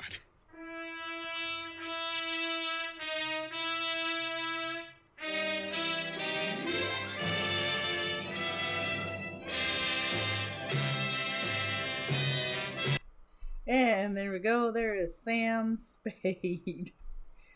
Gotta do audio checks on these before we go live. Yeah, well, look. The one, just to make sure we can hear them. Yeah. Well, we can't help the muffled ones. Oh, I know. That way we can move on to a different one. Is what I'm saying. Yeah. True. Well, because it doesn't mean that the whole of the Sam Spade series will be muffled. If one. Oh, it wasn't muffled for me. Oh, it was really quiet for me. Huh. Okay. But that's 16 more hours of fucking around with sound settings if you bring it up. Oh yeah. Well, I mean, it was quiet in that it wasn't like it sounded like the whole thing was done through a telephone. Right. So yeah, some of the audio is going to be like that. Some of it anyway. Okay, so next on the list is Dimension X. Dimension X in Dynaspace. Dimension X was first heard on NBC April 8th, 1950 and ran until September 29th, 1951. Strange that so little good science fiction came out of radio. They seem ideally compatible, both relying heavily on imagination. Some fine isolated science fiction stories were developed on the great anthology shows Suspense and Escape. But until the premiere of Dimension X, a full 2 decades after network radio was established, there were no major science fiction series of broad appeal to adults. This show dramatized the work of young writers such as Ray Bradbury, Robert Bloch, Robert Heinlein, Isaac Asimov, and Kurt Vonnegut. In-house scriptwriter was Ernest Kinoy, who adapted the master works and contributed occasional stories of his own. Dimension X was a very effective demonstration of what could be done with science fiction on the air. It also came so late that nobody cared. But some of the stories stand as classics of the medium. Bradbury's Mars's Heaven is as gripping today as when it was first heard. His Martian Chronicles was one of the series' most impressive offerings. Dimension X played heavily on an adventures in time and space told in future tense theme. Actors who worked regularly on the show included Joe DeSantis, Wendell Holmes, Santos Ortega, Joseph Julian, Jan Miner, Roger DeKoven, John Gibson, Ralph Bell, John Larkin, Les Damon, and Mason Adams. It was directed by Fred Weihe, W-E-I-H-E, and Edward King. The deep voice narrator was Norman Rose. She's a horn, Norman. Right. Now for episode number 1 of Dimension X, Outer Limit. In Dynaspace. Adventures in time and space, told in future tense. Dimension X. See? It's in Dynaspace. Right? You can tell by the echo. And all the static, apparently. So if it was told in future tense, why is there so much static? What will come in 100 years? No. Or in 10? Nope. Or in the next minute? Not really. Some people think they can. Nuclear scientists, mathematicians, astronomers, biologists. They'll predict the shape of the future. Why? Because they make the future. Because they see beyond the known dimensions of Dr. time David and Banner, space physician, scientist, into the man barely unknown. alive. Gentlemen, we can Dimension rebuild him. X. In Dinospace. We go ahead now in time to 1965. We're on a vast concrete runway set in the desert of the Southwest. A giant metal ship stands before us. When proud forward in pointed time to the is stars. 1965. And in 5 minutes, the signal will flash, and it will tear up through the atmosphere to the outer limit. Outer limit. Attention. Attention. Clear field for takeoff. Clear field 5 minutes, Steve. for takeoff. Wire up, Charlie. Why is there always a Charlie? Call the procedure Calm again, down, Steve. Charlie. Don't worry, I got it You're straight. touching me in my Just make favorite sure. spot. Okay. It's not Take a her up on Charles jet or a to 50,000, Charlie, then it's I a cut in the Charlie. rocket. No There's never an lower, R in the Tail name, blast it's a will burn out Charlie. 3 counties. I climb 4 minutes on rockets, then start maneuver test. Remember that, no more than 4 minutes. Right. This ship isn't like those. Ain't Strata nobody, rockets not you've been me, their testing. future She's was the first before one I built was for outer born, space. right? If she works, she can go clear to the moon. There wasn't even a twinkle in my mother's eye. Now get this, Steve. You've got power there to clear the Earth's gravitational field. But remember, after you cut in the rockets, you've only got 10 minutes fuel. If you go beyond the outer limit and don't save fuel for the return... I know, I won't get down again. You're That's screwed. right, Steve. You'll drift off into In space. Dinospace. Get that now. 10 minutes fuel. Gotcha. Now, as far as I'm concerned, this project is a lot more important than that cosmic ray bomb they're testing out in the Pacific tonight. Well, the Security Commission brass doesn't think so. I don't see any undersecretaries under anything. Don't worry. In the long run, our That's ship what will Charlie make the CR was bomb working on. back-page stuff. But The in the cosmic meantime, ray it's bands. just as dangerous. Remember, half the principles in this ship are pure theory, Steve. Slide rule stuff. If anything goes wrong, we may have to scrape you off the landscape with a soup spoon. You have a charming sense of humor. Now, here's what I'm getting at. We're risking your neck in this test. If anything blows, we don't want to have the next man pull the same boner. I know, Hank. So keep your mic They open gave and that keep same talking. speech to Steve Austin. If anything goes wrong, we want to know exactly why. And we won't be able to ask you. Let us know before you pull Colonel every Steve switch. Austin. Before you do anything. You got that? Yeah. Even if you only have to blow your nose. All right, get those fuel lines away. Okay, Mr. Crow. Well, I can't I blow my guess nose, that's my about mouth all, doesn't Steve. reach That reminds me, look, if Mary calls, I'm just up on a milk run. I didn't tell her today was it. How is she? She's okay, but she's due about now, So and I you don't want her to be didn't nervous. tell your I wife didn't that know the baby you was were that close. testing a Yeah. rocket. Steve, I really ought to be sending a single Let me man understand on this. They job. have milk in Cut me out of some Dinospace. paycheck? Forget it, Hank. Apparently, they have milk You know, in you can't get Dinospace. anybody else who can And take he is 15 going G's to get the acceleration milk when those because rockets cut telling in. his wife that he's going to Dino-milk. test flying Time, a Steve. rocket is a Yeah. no-no, I guess. Well, Because she's you pregnant or something. don't worry, Hank. I'll sweat for both of us. Button her up, Charlie. So long, Hank. So long. So long. Paper give you the towel light tube from I'm trying control. to squeeze through for an effect. Yeah. Something else. What else the fuck was there? Nothing. All right, done. Dino music.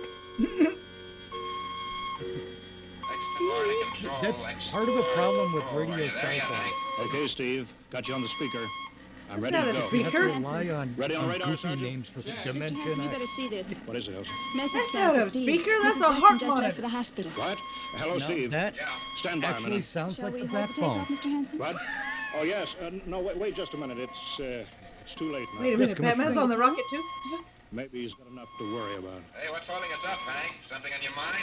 No, Batman no, hasn't it's, answered the phone yet. nothing, No, Steve. Chief O'Hara I passed just out wanted during to a say blowjob and good luck. had Clear hit for the button takeoff, on the bat Charlie. phone. Right. Okay. There's Charlie Give him the again. light. All right, Charlie. Power up the Dino engines. Don't forget to load your Dino fuel. Oh yeah, you hear that? You hear that? All right, Steve. I'm reading you clear. That was Dinospace. I'm at 40,000. Airspeed 600. The forklift is backing up. Yeah. Good one. Third-degree waiver in the AGY. Yeah, see, Got that, what Charlie? they don't know is that it's a special forklift that lifts them into Dinospace and then they Coming out launch. the port jet. Now to starboard. Off jets. Airspeed dropping. Opening the rocket ports. Gotta blow out vapor Switch 3. sticks a little, Charlie. Oxy alcohol. Switches out, I can't hold altitude. All right, now I'm advancing the Flight ignition com, I key. can't hold it. She's breaking up. There goes rocket 1.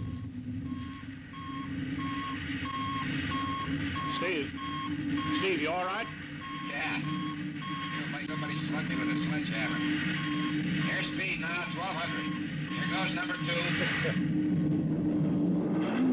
Just experiencing the dyno effects.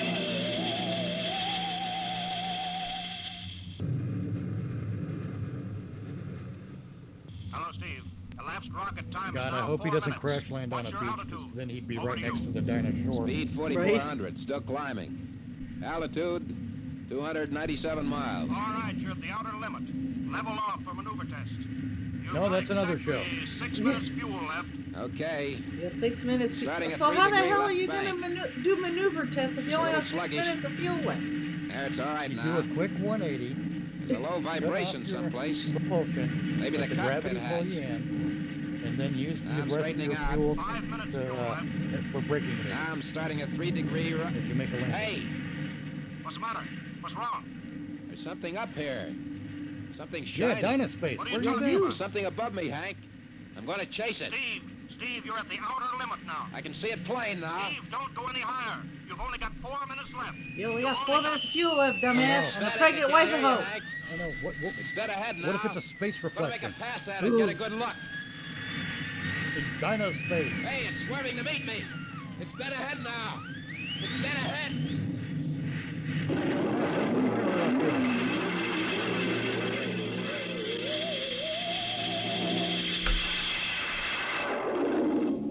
Hello. Oh no. It Hello. went right Hello, through Steve. Dynaspace and wound up in the left. Steve, come in. 9 minutes fuel gone. Still no sign on radar. Hello, Steve. Steve, what's happened? Charlie, get out the crash squad. Tell the Army squadron to alert their search planes. Right. 9.5 minutes gone.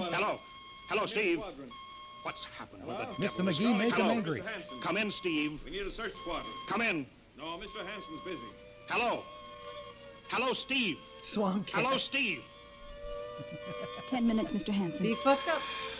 That's the end of this fuel. But apparently the orchestra has plenty. Yeah. They must have inhaled the swamp gas. 8 minutes in and he fucked himself. I hope he had plenty of lube. He's got that hair lube from the last show. How long's it been now? 10 hours, Mr. Hanson. Nothing more on radar, Sergeant? Wow, they Screen's blank. They spent Colonel $3 Corelli on one called sound in. effect, Search and they are plans are making back. the absolute He most didn't of it. find anything. Should be some trace. Yeah.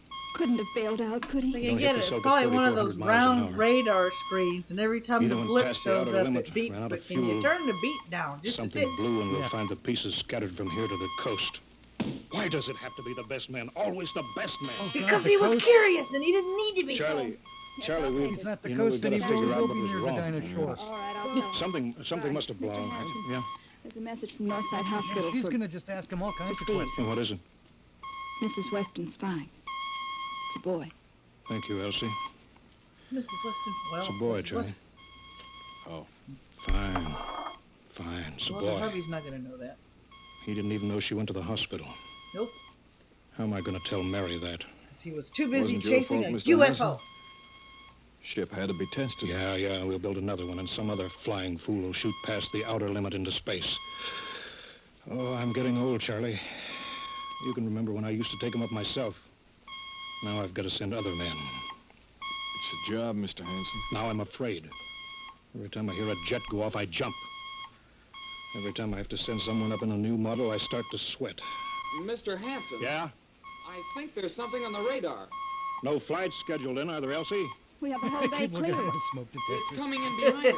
Here it comes over the building. What crazy jock is Is that buzzing the Maverick field like buzzing the that? tower Is that an again? army plane, Charlie? I can't see. No, it's Maverick. He buzzed the Charlie, tower right without field. asking for clearance. I know that engine. It's Steve. That's impossible. It's the Dyna engine. Look, That's his ship. It has to be There's no possible. other We have model 20 like minutes that. left in the It's show. Steve, all right. Yep. It's coming in. Thank God. Thank God.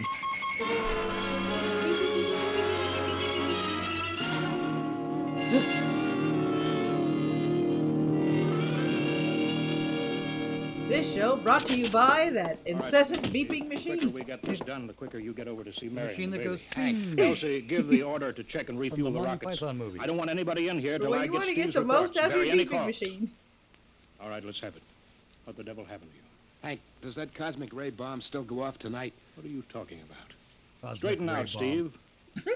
Where you been for the last So this is 10 how the hours? Fantastic Four came to be. There's something more It's important. the Come cell. on, I've got to get a report on the We screen. put on the Washington, cosmic so let's have rays. it.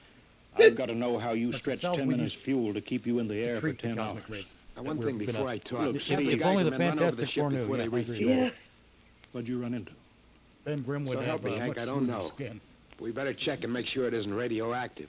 You don't know. Elsie, That's why it's add a called an Geiger report on the unidentified standard check. flying object. Steve, maybe we better have the doc look you Better over, known too. as a what the fuck No, is no, that? I'll be all right. They said I'd be all right. They? Look, son, I know you've had a tough time, Did but he we've visit had the this Dinah field on the people? alert for 10 hours. One of the Army boys cracked up looking for you, and he's hurt bad. So let's have the story. Let's have it straight. Just have it straight. Right. We'll have it I don't know straight. how to tell you. Hank, There was a thing. I saw something up there. At 300 miles. I chased something up there, Hank, and I caught it. Now, don't hand me that, Listen. Steve. I was cruising along, just starting the right bank, when I spotted something. Cruising along. Must have been going about half my speed. It was egg-shaped and smooth. I made a pass at it, and I was coming back for another, and then there was a humming sound. Humming? A sort of vibration. And I blacked out. Were they good I vibrations? was headed straight for it at 4,400 miles an hour. I think I this thought might it was be going to be before the Beach biggest Boys. smash since Hiroshima, and I guess they were drinking that bottle. Never mind that, Steve. What happened? I came to inside their Give ship. the guy a drink. Damn. Uh-huh. Steve, this whole thing has been a devil of a strain on you. I'm going to call Major Donaldson from the Army base. Ask him to sit in. You've gone Psychiatrist? loopy, son. Yeah, that's a good idea. Let him run his tests. He'll tell you I'm not kidding. Because, Hank, unless I miss my guess, I've just been tipped off to the way the world ends. Them's was alien. I'm not saying they were aliens. Right. Duck Dodgers from the 24th and a half century helped All him. right, Mr. Weston, suppose you continue your story. Yes, let's have it, Steve. You woke up inside the ship? Yes, and the place was jammed with machinery. Well, Steve Dials, say by blinkers. aliens, ancient I couldn't astronaut recognize theorists anything. say And you yes. were surrounded Oh. by these men from Mars. I didn't say anything about men from Mars. I didn't even say they were men. I couldn't see them clearly. They were just there. Where did they come from, then? They were just Space. there reading Another galaxy. reading stories to young Millions children. of miles outside of our solar system. That's all I know. You figure out where You they say came million? from. And they came all that distance to find the Earth? Yes, Did they tell you that? yes. You mean they Yes. spoke English to you? No, Yes, no, they've been they catching didn't. reruns of Gilligan's Island. It's Those funny. poor people. Hadn't thought. They didn't really discovered speak the to me at phonemes. all. They just planted the thoughts in my mind. You mean thought transference, telepathy? Yes, that's right. Well, Steve, what? Are about extraterrestrials telepathic? We did, Hank. Ancient We rang astronaut their theorists bell. say We yes. brought them in the- How? with our atomic explosions. Hank, that's why you've got to stop I've that watched bomb. too They many of put those my on my gyna phone. crack. I get it. Look, you've got to believe me, Hank. Oh, how can I make I've you watched too many understand? of Maybe I them can on help, my Mr. mom. Weston. Lord help me. Would you submit to narcopsychometry? What's that? Under proper drugs, I can put you back in Under this. proper- We're gonna make ship. you high, and then we're By gonna put you suggestion. back in the ship. Then we can get a playback record of your We're memory gonna pattern pump you on full your of head. drugs, then we're gonna How long will that hypnotize you. take? Don't Half worry, an you'll hour. be We're perfectly going to fine. get you You'll have to high go and to then the lab. record you so we Will you can believe post me it if to it checks? YouTube later. It will give us an accurate memory picture of what your mind reports. All right, let's go. Hank, you got to believe me. We haven't got much time. He'd be like, yeah, man, he's going to come out and sound like Tommy Chong. That must be the special Got effect. up there, man. Must be the special effects of for getting high and going under hypnosis. You should be getting One drowsy of them now. that took me, man. She was Count really backwards cute. I from wanted 10. to put my probe in her Dinah space, man. 9, 8, 7, Ooh, he can count. Oh, 6. Dinah space. the final frontier. These are the voyages of the USS. I saw them. And its ongoing, continuing mission to convince everybody of life on He's Mars. under. Now we attach the head plate electrodes. The cortical pickup. Well, this was in the Look out for that wire, 1950s, Mr. Hudson. nobody. 3-0 setting. 31.3. 31. I'll throw that switch, Mr. Henson. I have to start him off by suggestion. All right, Steve. You're in your ship now. You're in the rocket. Rocket. You're in the rocket. Rocket. You're in the rocket. You're in the rocket. And you've just sighted something strange. And you just saw some Oh, weird starting shit. at 3 degree right. What's that? Hey, Hey, there's something up here. there's Something up- shining. His memory pattern. Who's They're shiny? picking it up electronically. There's something above me, Hank. I'm going to chase it. Shiny. Pipe through the audio circuits. I'm getting static. I can't hear you, Hank. This is where we lost contact with him. I'm going to make a pass at it and... Hey, it's swerving to meet me. It's dead ahead now. It's dead ahead. Now what? This is where he blacked out. Mm-hmm. There's no telling how long, minutes or hours. What's that noise? I don't know, quiet. Ooh. Those are the Where? aliens. They always make ghostly noises. How did I get in here? What? Who are you? Is he seeing things? I am an ancient astronaut. Intergalactic Patrol. What's that? What are they saying, Steve? We're aliens. What are they saying? It's about nuclear fission. They know about it. They know the danger of it. Long ago, they had wars that almost destroyed them. But finally, they learned. Now they've outlawed war. Go on, Steve. They patrol space. When their detector picks up an atomic explosion, they send a patrol. What are they going to do? They've quarantined us. Quarantine? They've isolated the Earth. Because we don't know how to control ourselves yet. Until we learn, we'll be a menace to the whole universe. What is this nonsense? How are they going to do it, Steve? They've spread a layer out here of... I don't know how to call it. All around the Earth. It's miles deep. When there's an atomic explosion on Earth, the radioactive particles will drift up to this layer and set off a chain reaction. It'll go around the world in microseconds. And that's the end. The end? What's he... Wait. Yes. Yes. I understand. I've got to bring back the warning. You're going to put me back in my ship to bring the warning. Yeah, nobody's gonna believe your ass because nobody believes in little men from Mars or outer space. Now what? Blacked out again. It's because they're not from I guess Mars. that's all. I know. They're from China. But they're, you know, everybody It's what always he says they're remembers. Martians. Why do we always that assume really that the happened. shit comes from Mars? Narcopsychometry circuits produce what he remembers. It Well, just means that 'cause they're Steve insane. believes this happened. I don't like to see this. Nobody technically millions I've of seen miles. too many top could- pilots snap. Those millions of miles Steve is could the add best up I've to 20 known. trillion. Let's be fair. So they How heard bad all do you that think and he they is? still don't believe me. Frankly, outside of the presence of this well-organized hallucination, there's no sign of unbalance. Aliens aren't from Mars. They're from May not be too Space. serious. If he had a more plausible story, I'd be inclined to believe him. If you had a more plausible story, I'd be more confident. We are the Hank, it's cockroaches all right, of the boy. universe. Yes, nobody. Did you hear it, Hank? They heard the warning. Sure, They don't believe sure. it. We've been quarantined. Let me give you something to make you sleep, Steve. Don't you understand? They fixed it so that if we set How off about one War more and Peace? nuclear That'll put me to explosion, sleep every time. that'll be it. Of course. Of Don't course. roll your sleep down. Don't worry You don't about it, believe Steve. me. We Take it totally easy, believe Steve. you. For Now the take test it easy. tonight. They're Take setting these off drugs. the CR bomb. Go to sleep. Hank, what time is it? No, better yet, they've already Well, it's given them scheduled for drugs. midnight. Maybe they should lay off the We drugs. gotta and stop that bomb. just make them listen to a Mark Ruffalo speech. Hank, you've got to believe me. I saw them. I got the warning. If we touch off that bomb tonight, it'll be the biggest galactic 4th of July of all time. The whole Earth will go up like a Roman candle. April 10th, 1965, the end. Now, look, Steve, you better calm down. Don't you want to see Mary and the baby? You've got a new son, remember? Yeah, that's just it, Hank. I want to see my son. I want him to live. If that bomb goes off, Hank, we've got to stop them. Mr. Hanson, I think we'd better get over They to won't the get out of base Dinah Hank, you've space got to until believe Yeah, me. sure, Steve. Maybe there is something to it. Look, it's out of your hands. I'll put it in a report and shove it into Washington in the morning. In the morning? There isn't going to be any morning, Hank. Don't you understand? You've got to call Washington now. Get the head of the They don't Security believe you. Commission Gotta and call Washington postpone now, that don't you test. see? No, you know I can't do that, Steve. My neck They would be think out you're of a few mile. plates short of a full picnic. Besides, this is 1965, not 45. They don't think your elevator 20 stops on every countries floor, have dude. atomic bombs now. What's the use of stopping just this one? The rest will keep right on popping them Well, then off. we'll have to call an international conference. Can't you understand, Hank? The first one that goes off finishes us at the end. They've given us the quarantine warning. Steve, I think you'd better go with quarantine us to the base warning. hospital. Look, Steve, we can call up for a detail if we have to. That's like the post-nasal drip. All right. I'll go with you. No one talks about You don't need a pre-nasal straight drip. jacket. I just want to put that out there. Just kiss your ass goodbye. Nobody believes. Let's go. No aliens want won. us except the gay sex tourists.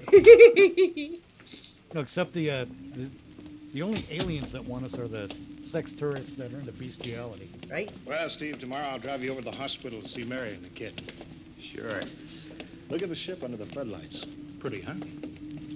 You'll be flying her again soon, don't you worry. Yeah, I guess so. Yeah, everyone thinks he's gone mental, but yeah.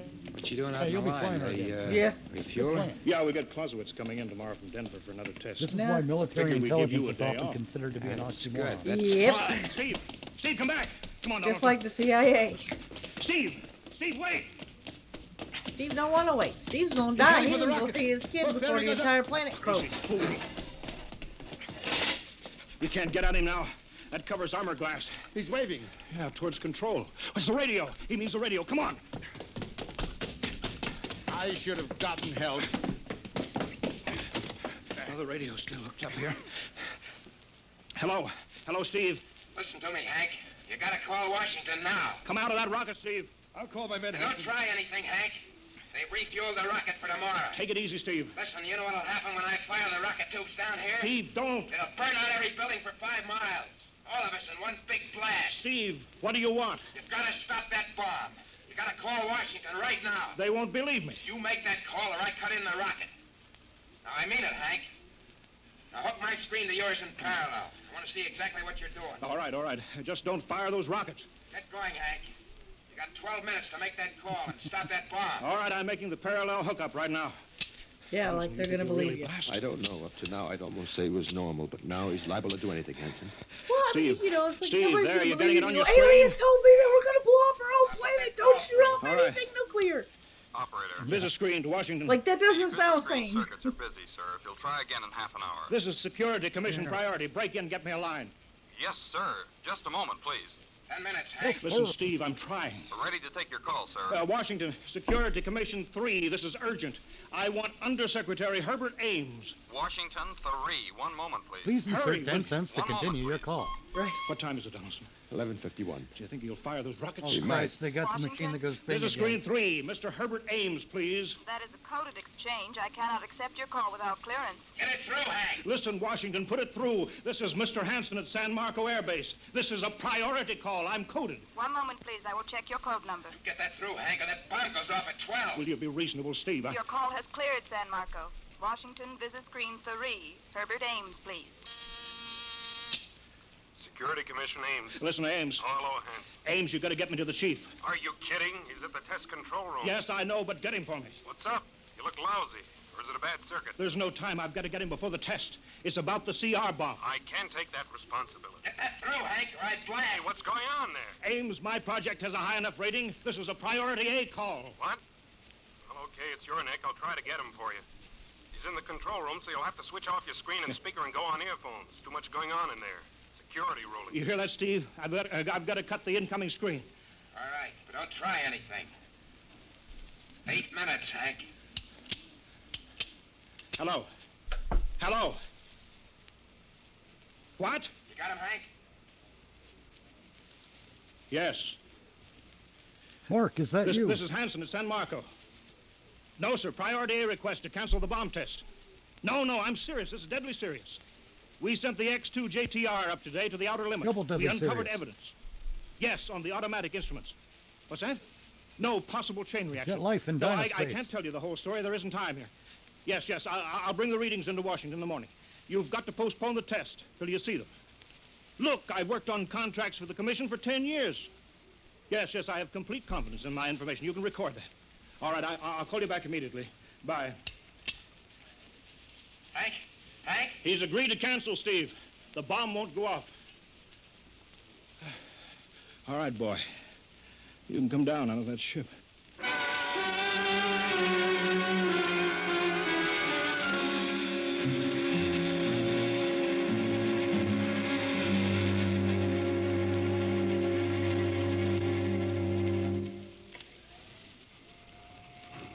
He's opening up. Here he comes. All right, Steve. Come on down. Sure, Hank. Just a second. Hank, I was scared. I was plain scared. Easy now. It's all over. The bomb won't go off. Right. Thank God. Look, I want to see Mary and the baby. Can you get me transportation now? Oh, wait a minute. It's almost 12. They won't let you in the hospital now. I want to see the baby. Sure you do, but you've been under a strain. I've got a shot for you here, Steve. Give you a good night's sleep. All right? They staged all that shit. They really didn't call anybody. They really didn't call anybody. Sergeant will find you a bed. Yes, sir. Come on, Mr. Weston. They didn't believe a damn thing he said. Good night, Hank. I'm kind of beat. Good night, John boy. Tough night.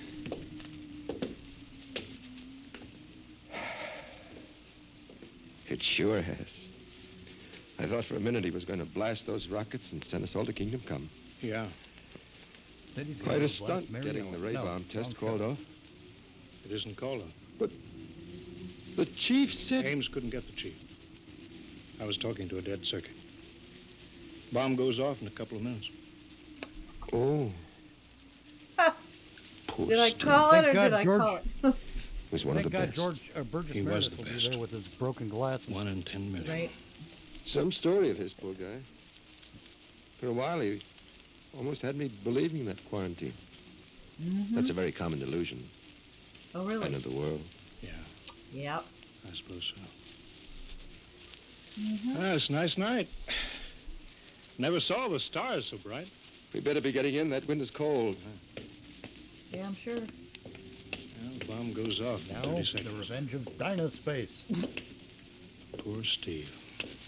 You know, Hanson, there's just for one everybody. thing. Y'all didn't listen. He It's was outside my warning you. field, but I'm curious.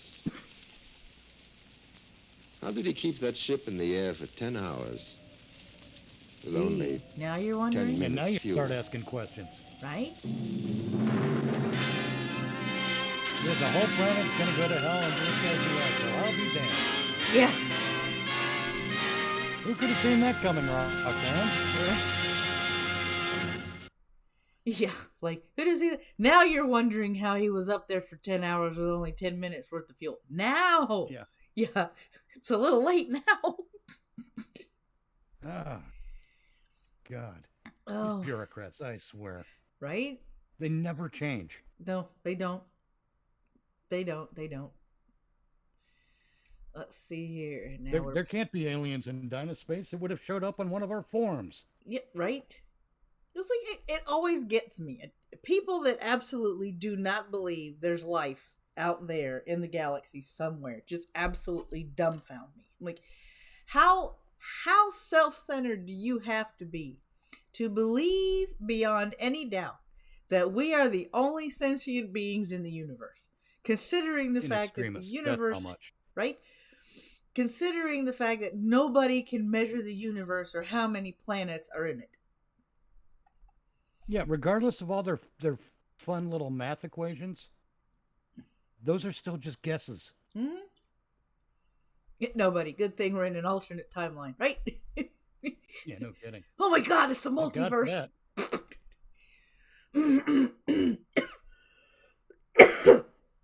Excuse me. I hate it when something's stuck in the back of your throat. Oh, me too. Sorry about that. Especially if it's an amphibian of some kind. Right. So last week we did the intro, albeit 3 episodes in, of The Shadow. So today we're just going to jump right into it. So today is episode 4, The 3 Ghosts.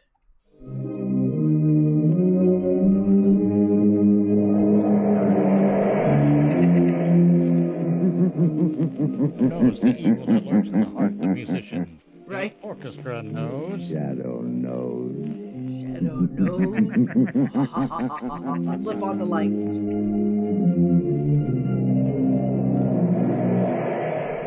Loophole presents How many little kids were scared of the Shadow? the man of mystery who strikes terror in the very souls of shopsters, lawbreakers, and criminals. And jaywalkers everywhere. Yeah. This is the shadow. Don't Friends, cross the there's no street longer there. any need for you Use to the rely on crosswalk. guesswork when it comes to buying fuel. Now you can get the best fuel for home use. And know it at a glance, too. For blue coal, the finest of Pennsylvania hard coal, is colored a harmless blue at the mine for your protection, device to your so wife's that you can asshole identify it instantly. in the dead of To be night while sure that she's the fuel you sleeping, buy is the and you safe, can have healthy, your own economical fuel supply. Get America's finest anthracite. Ask for blue coal Feed your by husband name. beer and pickled Order your eggs, and supply then, tomorrow. hook him up to a generator.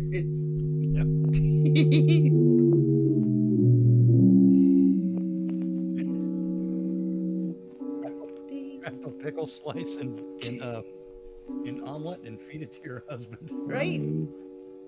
6, Arthur, don't, please. 8. Yeah, we can count the dongs too. I mean, This is the hour, my dear. I can't stand it, I tell you. Always at 9 o'clock it comes. But if I hear that horrible thing again, I'll go crazy. Oh, this awful house. But it's quiet, my dear. Damn.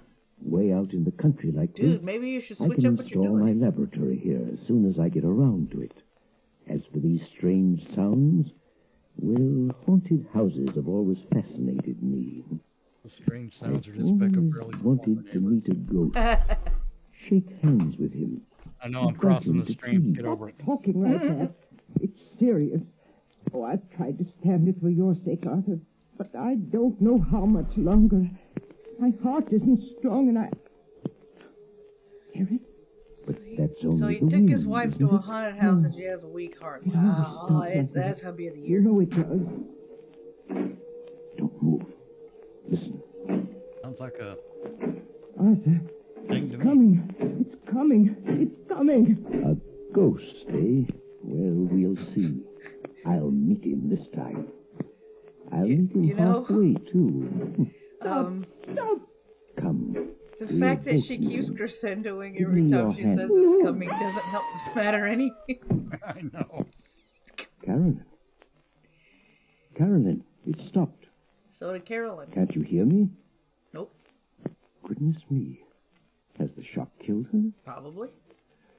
No, her heart still beats. Oh, wow. She's only fainted again. Just Ah, she just fainted again. No big deal. I'll scare her again tomorrow. No biggie.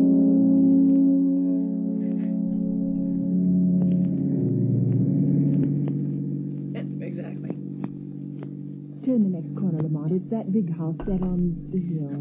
May I ask, Margot, the reason for this late call on Carolyn Sneed? I'd like to know what's the matter with the poor woman. I got an awful shock when I saw her in town last week. She looks positively haggard. I never saw such a change. Because her husband keeps scaring her to death. Married life may not agree with Well, her. almost to death. She was a spinster for close to 40 years, wasn't she? I know, but I think she was foolish. Carolyn has Okay, nearly he $1 scares her million in mostly loans. She to didn't death, have to which means Yes, she's a little bit alive. No, I'm when that not the happens. shadow. Yeah, she's only mostly Remember, dead. I'm just Yeah. your patient chauffeur, darling. Lamont Cranston, in need of a rest from my Hello famous in there. mystery man This is role. so important. That last adventure took a lot out of me, you know. Well, a marriage problem is hardly as... Seriously, though, nobody knows anything about this man she married. He came into town 6 months ago, met Carolyn in some accidental manner at the county fair, and proceeded to rush her off her feet. Damn. I've met him only once, but I don't like his looks. 6 months from hello to I do. That's quick. Hence the shadow idea. Well, who is he anyway? Professor Arthur Sneed, I believe he calls himself. Sneed. He has a small office in town where he's supposed even to has be a last working on name that's inventions or something. Well, Greetings, here Green we are. Badger. Usually pretty level-headed, Margot, but don't let your aversion for this man we're seeing be too apparent. Try and hide your disdain. Dreary place, isn't it? Well, it's a haunted house. He's expected to be in bright colors with I lots of don't lighting. see any bell. I guess you're supposed to use Actually, the that would be knocker. a nice twist, wouldn't it? Yes, it would. Have a haunted Here he house comes. movie where the house is well kept, the yard's okay. Well, who is... You know? Oh, you, Miss Lane. It's a happy house with a sinister secret. I hope we aren't too late. Too A late? happy house with a Too late sinister for what? secret. Why, I phoned Carolyn that we'd drop in just to say hello. Well, she didn't tell me. Smiling Carolyn faces. isn't feeling well at the And moment. when those I'm eyes sorry. Good start night. following you, Oh, but please, I That's only gonna be want creepy here for a as moment. That is, unless it's something really serious. Well, it isn't as serious as she pretends to think it is, but, well, come in. Thank you. This is my friend Lamont Cranston. Come in. I'm very happy to see Mr. Cranston. I've heard a lot about him. How do you do? You say Carolyn is ill? She didn't mention it when I came on suddenly. She's been in a nervous condition lately, but It's because you've been scaring her almost to death. I made her go to bed. Yeah. Well, would it be all right if I saw it? I suppose so. Oh, like, how flippant do you have to be? Oh, she just fainted. I'll only be a few minutes, Lamont. What seems to be the trouble with your wife, Professor Sneed? Oh, she's run down, I guess. Hey, Nervous. Ghost Dog, how you doing, sweetie? Has some is he talking about? She's run down, I guess. He's talking about the house or the lady? Probably the lady. Haunted? I mean, you know, your husband keeps scaring you to the point where you fucking faint. You're gonna look run down too. Shit. She keeps talking about ghosts. And I can't persuade her that there are no such things. Of course, old houses have a habit of getting themselves haunted, Professor. As for myself, I'm not so Old sure houses there have a aren't habit such of things getting themselves haunted. So Mr. how does Cranston. how does a house Conventional have a thought, habit of doing that when they're inanimate? I mean people's spirits. I Souls, got whatever nothing, you man. want to call them. I'll tell you what, though. You want to scare your Haunting wife the just places when where she's they've been not unhappy. expecting it? Very Put a cucumber interesting, down I'm next to her sure. and wait for her to notice it. But a lot of tosh. I thought put those no were stock in cats. it. No, Whatever. just noticing that rather I just rare want to see if book it'll on the work on table, women, too. Professor. Ha ha. Neuroses of death. What? If you're interested in that, I'm sure you must be Look how interested fast in they ghosts. jump when you throw a rubber snake I at them. understand its morbid analysis of the factors of violent death are quite interesting. What do you know about it? Oh, I read all sorts of things, Professor. Professor Sneed. Oh, He reads all sorts yes, of things. Miss Lane? Some of those things are hiding under his bed. Carolyn wants a sedative. Oh, yes. I'll go up and give it to her. She wants a Did sedative so you she doesn't find her faint again. comfortable, Miss Lane? Well, I think Carolyn is seriously ill. Yes, but more nerves than anything. I wonder why. Excuse me just a moment, won't you? Lamont, No, it's more nerves there's than something anything. wrong here. Of course. I was afraid there was. I don't know what it is, but it's something terrible. What's the matter with Carolyn? Well, she hardly recognized me, and she talks like one in a trance, as though she were in the grip of some deadly fear. When I suggested sending the doctor over, she shook her head, but I'm going to just the same. I can't help feeling it's that man, her husband. Yes, he isn't very pleasant, is he? Nope. His skin has an odd pallor. You see it on men who spent some time in prison. Oh, wow. There are many little traits of So his prison behavior dudes that have a interest certain me pallor, as, okay. a psychologist. Of course. They all look alike. Remarkable man. Yeah. You don't mean... I don't know. I don't know. But I think we'll investigate It's this that more or less government formally, macaroni and Margot. cheese, I guess. I'll visit the professor tomorrow at his office in town. If there are ghosts involved here, perhaps the shadow can bring them to light. Oh, good grief. You're the shadow. You're not supposed to do anything with light. Hello? Yes, Carolyn. Well, don't worry, my dear. I'll leave the office here at 5, and I'll be home before 6. You don't sound like a Yes. sexual Yes, I opportunist, if you understand. know what I mean. Goodbye, dear. Goodbye, dear. And I'll be who is it? spooking you promptly at 7. Is that you, Miss Leave White? her dear alone. Not that kind of movie. Who's opening that door? Don't get up, Professor. It's the shadow. Close it after me. What? I thought I might find you in. Who said that? Who are you? Your conscience speaking, Professor. You can't fool me. Or have you That's a Jiminy Cricket. I'll show you what I've got. Don't excite yourself. I'm only a voice. Especially not in public. Right. A voice they call... It's indecent. Professor, Tim? have you ever heard of the shadow? The shadow? Voice they call Yes. Tim. You seem to have heard of me. What do you want? I've come to You know warn what's you, that is hidden, Sneed. though, Tim. Warn me? Right. Warn me about what? I know what you're doing. What? And I know how it's going to end. Now get your hand The out of your end pocket. is death. Death?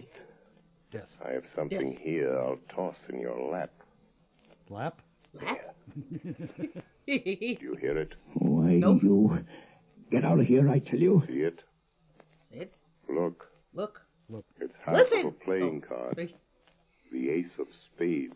I was feeling my navy for a When second. you Sorry. find the other half, that will be the end. Get out and leave me alone. All right, Sneed, I'll go, but don't The forget shadow knows. Okay, the Green Badger. shadow knows. The shadow knows. Look! Listen! Sorry. Had to channel my navy. He said it. Okay. Frighten me with his tricks. Oh, coming back, are you? No. He didn't knock the first time. It's you, Miss White. There are two gentlemen here to see you, Professor Sneed. Two gentlemen? Well, I'm not expecting. I guess you may remember. Are you back with your tricks? The shadow didn't knock the first time. Old Were you friends paying Spike Collins and Mr. Wilson here. Yes, of course. Please take those circulars on your desk, Miss White, and mail them at the post office right away. Yes, sir. Lock that door, right? Okay. And what are you staring at, Sneed? We ain't ghosts. I thought you two were doing a stretch at Leavenworth. Yeah, we were. But we framed a getaway. Yeah, Now we we were. come to see an old pal. But we broke out, see? Now we came to see you, see? Because we know you got We've been money, watching see? you and we know your game. We ain't got no time to stall. Si, senor. The old dame you married has got plenty I of... don't know what you're driving at. Well, you'll know if we squawk about that dame you married out in Idaho that croaked without anybody knowing what was the matter with her. Cards on the table, Sneed. Is this one signed our money over to you? Yes. She fixed her will in my favor. Well, what are you doing to get it? Well, Scaring she her had to a death. weak heart, and I know. Playing ghost and scaring her to death, eh? That's too slow, Sneed. I got a better scheme. We break into the house, stage your burglary, see? In a scuffle, the old dame gets shot, dead. It's quick. No, you can't do that. No, you'll see. You'll see. I'm a good shot, see? And then I'll be seeing the money, see? So you better have the money, see? So we're gonna shoot the dame. We're gonna shoot the broad, see? Mike Collins, wake up. Because the dame is loaded. Mike Collins. What? What? Who's that? Just Who's that? Collins. Ah, would you be quiet and have the sex dream for finally? Coming to warn you. I was in the middle of a wet dream, No damn it. one but you can hear me. I'm the shadow. Your About to wet the friend bed, if you know what I'm saying. is going to double-cross you tonight. Single Sneed cross, is double going to cross. I'm double not a cross religious you. person. It's your move. Who are you? I'm the Be shadow. there to Impossible. prevent him. Shadows don't talk. Be there in time. 6 o'clock. 6 Be there. Now we have the organ music of doom. The shadow will return in just a few moments. Shadow While will we're return waiting, in just ladies a few and gentlemen, moments. I Now, want to tell a you word about from the our sponsor, ever-increasing Professor popularity Othello's of blue Dick Green. coal, Yeah. America's finest anthracite. Blue coal is winning new friends every day among New England housewives. They not only like the superior heat of blue coal, but they Well, I find that guess it it's better than a simplifies blue housekeeping. waffle or blue balls. This is because blue coal is so I clean. want to talk about blue It waffles. burns completely and does not send any I don't particles want of to talk about unburned blue carbon balls. through I the mean, I house to be understand it's the deposited condition on also. furniture or woodwork. Well, if you know what I mean. The drudgery of daily cleaning is reduced to a minimum with this clean fuel. Like trying to pull them through Blue a coal car is window the that's rolled largest up too single much. brand of solid fuel prepared especially for home use. Each car is laboratory tested at the mines for purity and size before shipment. Blue Yeah, coal sure is it is. Pennsylvania's finest anthracite. So that you can personally identify this excellent fuel, it is actually colored blue at the mines. Order it by name. You will find the name of your nearest blue coal dealer listed in the Where to Buy It section of your classified telephone directory under the name Blue Coal. Well, yeah, because, looking it up under any other name ain't going to get you the coal you're looking for. Because you're looking for the blue coal, not the purple coal, not the magenta coal, not the red or white coal. You're looking for the blue coal. Oh, my God, me either.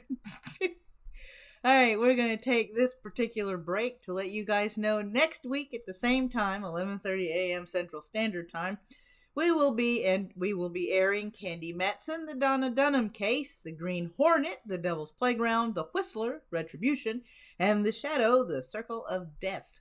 If you want to keep up with the programming on the show every Sunday, click on this link and don't forget to bookmark it. And now on with the rest of our shoe, because it's a really good shoe.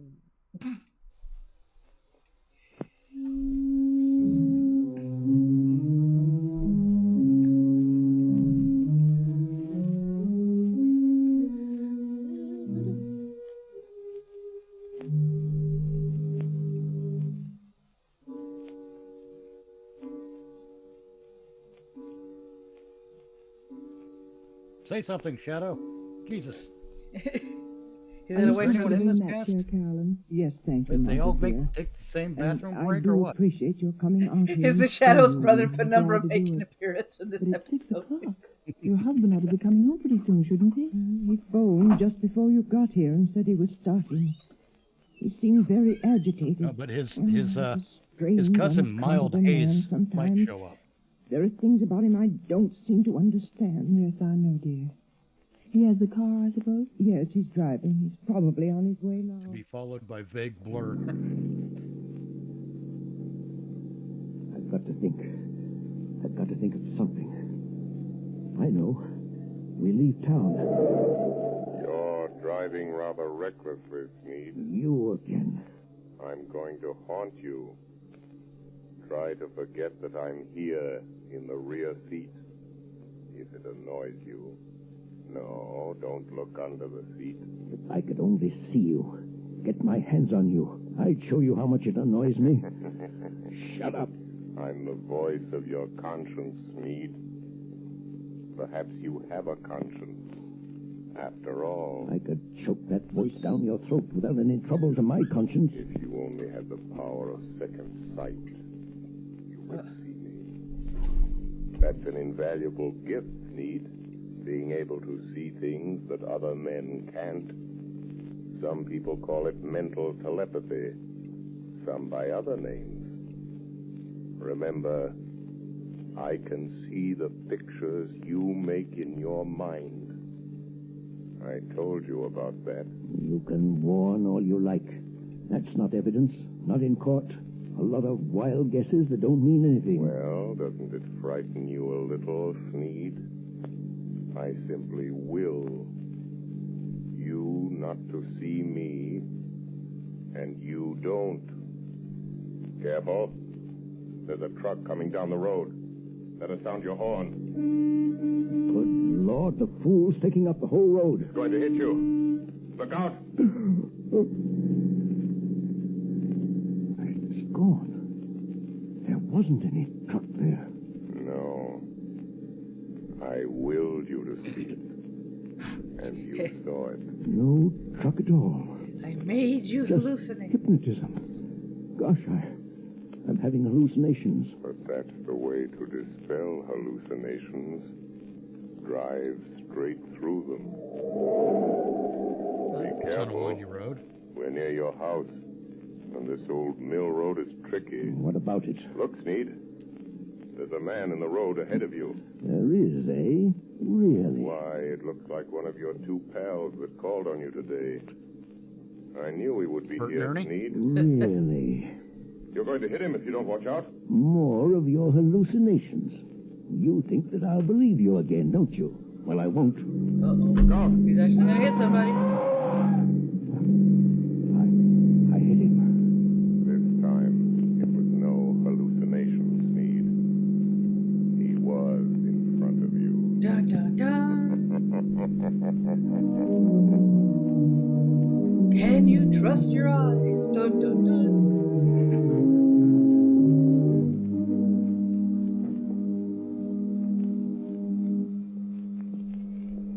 Morning papers! Morning papers!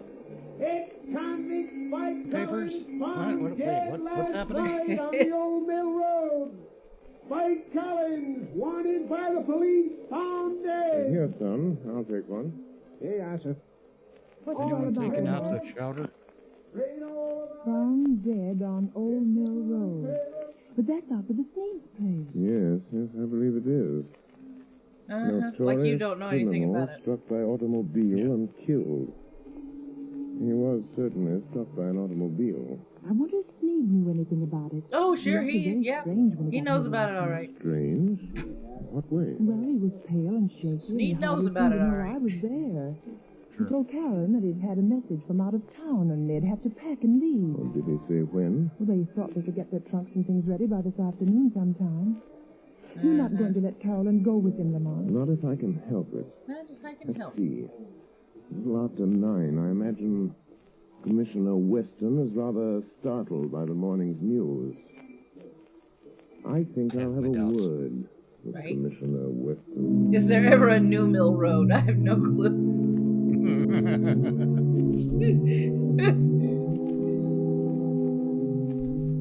Yeah, you'll find him parked at the end of soon-to-be Mill Road. Commissioner Weston is sending Collins' body into the morgue. You went out there this morning and checked all detailed On the check-ins? corner Yes, of I did. And a whoever slightly hit him used Mill certainly Road smashed him and up hasn't good. been driven yet near Place was all out Mill of Road. shape. Couldn't recognize him. But we found these in his pocket. Now, let's see. A letter from his girl out west, looks like. It's just Insurance off Canning policy. Factory Drive. Right. Library card of Leavenworth Penitentiary. And this ring, sir, that Collins always wore, with the figure 8 on it. Oh, yes. Ooh. Well, it's a good job done, Figure whoever eight, did well, it. Tag that stuff and file it. That's Yes, sir. Let me suspicious. know when the wagon gets here. Yes, sir. All signs Police point to Department, yes. Commissioner Weston speaking. Good morning, Commissioner. Good morning, Commissioner. This is your good friend, The Shadow. Shadow. Oh, yeah? Do you think Well, he what always the blazes pauses? do you Does he want? always pause before he says his name? I think so. As usual. Yes, I Had see. to pause for dramatic I'm getting effect. tired Like, of this rigmarole, I am though Maddie, heaven knows things Queen happen of when you Coffee. phone. You know. What if he sends a And greeting what's the card? Does assistance he have to today? send two? Why didn't Right? you investigate the Green Badger, haunted just off of house proposed commission Mill out on Drive. Old Mill Road? Well, you missed up on that one, Mr. Shadow. Exactly. I don't put much stock in ghosts, but we went out there and checked up, searched the house. There's no evidence. No. No. No. Go again today, Commissioner. Go again today, Commissioner. Good time. He You can't knows just more keep than you going do. until you think find you'll what you want get to find. your You're gonna have there's a process to go through. Damn it. What are you doing back here? Well, the Shadow Listening to weird told me. voices on a telephone. Right. What are you doing back in my house? Well, the Shadow told me that there was something else in the house. Yes. The expressman won't be here until 4. Another hour yet. So you know how goofy this show would be if people had to pause every time they wanted to say the Shadow? Yes, I will. Try to sleep a little now. You told the milkman we wanted to pay him. That's right, Diane. I encountered Good. the Shadow. That must be him now. Back door. Get back. Get back. What's the matter, Sneed? Think you're seeing a ghost? Stop. Don't come near me. Nuts. Snap out of it, will you? This is me, Spike Collins. Everybody snaps out of it. Alive? Nobody snaps into it. It wasn't me you hit with Yeah, your car that's true. last night on that back road. I Quick, guess you Bob, wish it snap had into been, it. Yeah. Who was You it? snap out of Before it. it's too late. You snap out of it. You Got half snap tickets to trying to it, but get you up don't his nose snap for the into job. it. Staggered out on the road before I could stop Yeah, him, and it's like wham. before it's too late. No one ever says It's all after over. it's too early. Yeah. So there was my chance, see? Him and me about the same Quick, size. Bob, snap his into it face before and it's hands too were all early. smashed flat. Or I after put it's too my early. stuff in Whatever. my pockets, my ring, and what After was it's left too of my early. finger. There I was, Reversed. dead. It's been deconstructed, man. And all that time you was giving me the double cross. Deconstructed. Maybe I am a ghost. But I can Wait a still minute. deal with you, Sneed. Just Wait a minute. You're not the Shadow. No, I'm his twice removed cousin, the Shade. You and I have got to stick together. Hey, you're not the Shadow Shadow. is That's after us right. Both. We've got to get out They together. call me the Breeze. Away from this Yeah. shadow. Don't kid me anymore about the shadow. They call me Jack, I'm Onion here on Fart. business, I'm going through with it. Put the old lady out of her misery. Good God. Coffee, silent but deadly. There. On the table. Nothing but a torn Yeah, it's- playing the card. silent but Here's deadly the power is spade, not, or half of it. You've got to stop hiding it, from Spike. You've got to people's stop eyes. it. It's What's the matter? it's Who's this making man? them go unconscious from the smell. This is a friend of mine. Friend? Sure, a friend. Sure, friend. I don't understand. Well, he wouldn't bring an enemy Yeah, with him. that's my way of doing business, lady. That'd be Your husband counterproductive. does it different. He's been scaring you to death, ain't he? Making you think the place was haunted. You know how he always does it? Stop it, Spike. He used to be an electrician, see? He rigs up a sort of electric sound. To be an box with a electrician, remote so what? He control figured out switch. some remote controls for Usually the puts lights? the switch Oh my God, over his here prison by the buddy's a door. ghost hunter. Yeah, here it is. That's right. He What's can it all turn off about, lights Arthur? from a secret switch. That's how he made you think the house was haunted. Ace of spades. Trusty sidekick. Sidekick, the whisper. When he turns the switch, Would that here be it the goes, whisper bang. biscuit? All you have to do is turn this knob. That's the way it works, lady.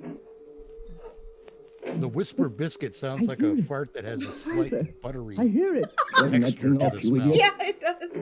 What? I haven't turned it on. You haven't.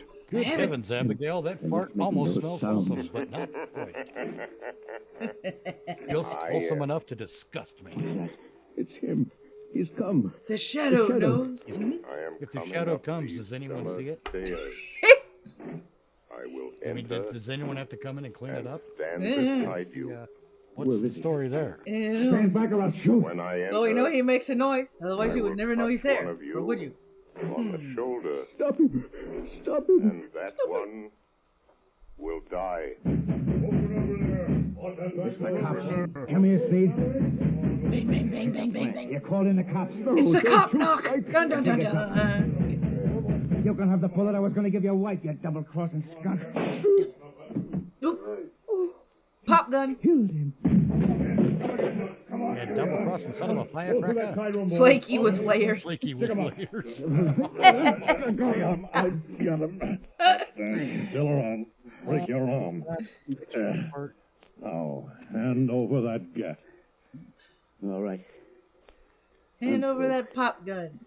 You win. Ah, there's Police Chief McNulty Mike now. Collins. Wait, Mike Collins. I thought he was... I thought you... Or McNamara. Or Hey, Hearn. what is this?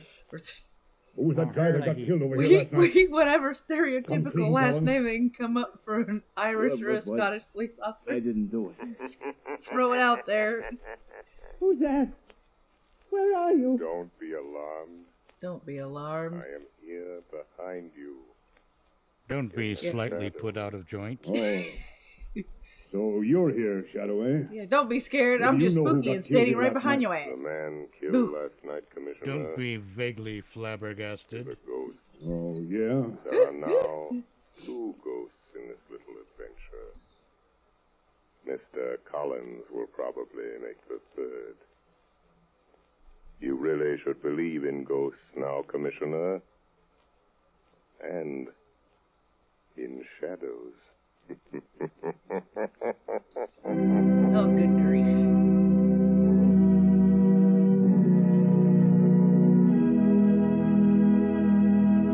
And now, before today's adventure with the Shadow comes to a close, John Barkley, Blue Coal's own heating... No. We're not going to go through the Blue Coal commercial again. Nope. No. Nope. No, we've already got the hair cream and the blue coal and the red sore on the tip of my dick. Right. Well, while we're talking about plugs and shilling, put your link in the chat there, Mitch. Yeah, let's see if look, it's still active in my There you go. copy paste business. That's Where you his can go Rumble see channel. You can go see me mock things and occasionally make a pretty valid point, or be struck by an observation. These things happen. Yep, and if you scroll up, you'll find the link to the Old Time Media Library and keep up with the programming. The programming changes every 3 weeks. I update it with 3 more weeks of programming. As always, requests are welcome. If you support the channel, your request becomes a priority request. Doesn't mean you got to pay to request it. It just means it gets put to the top of the list if you support the channel. You can either be a monthly supporter on Patreon or Ko-fi, or a one-hit tipper. We don't care. Support is support, and we appreciate any support you can give us. So yeah, yeah, Yeah, there's lots of stuff they never, is in the nick of time. In the nick of who's Nick? And what's this time business? No kidding. Yeah, always the old mill road. There's never a new mill road, a slightly used mill road, a proposed mill drive. Well, yeah, someone is always described as a cohort, but no one knows what a fucking hort is. Right. Yeah, I'm going to dictionary.com to check it out now, just because that's the kind of prick I am. And while he's doing that, comes that time of the stream for me to say to my lovable misfits in the chat, be good, and if you can't be good, at least be good at it. Until next time, thank you for coming, and have a great Sunday. Bye! There is no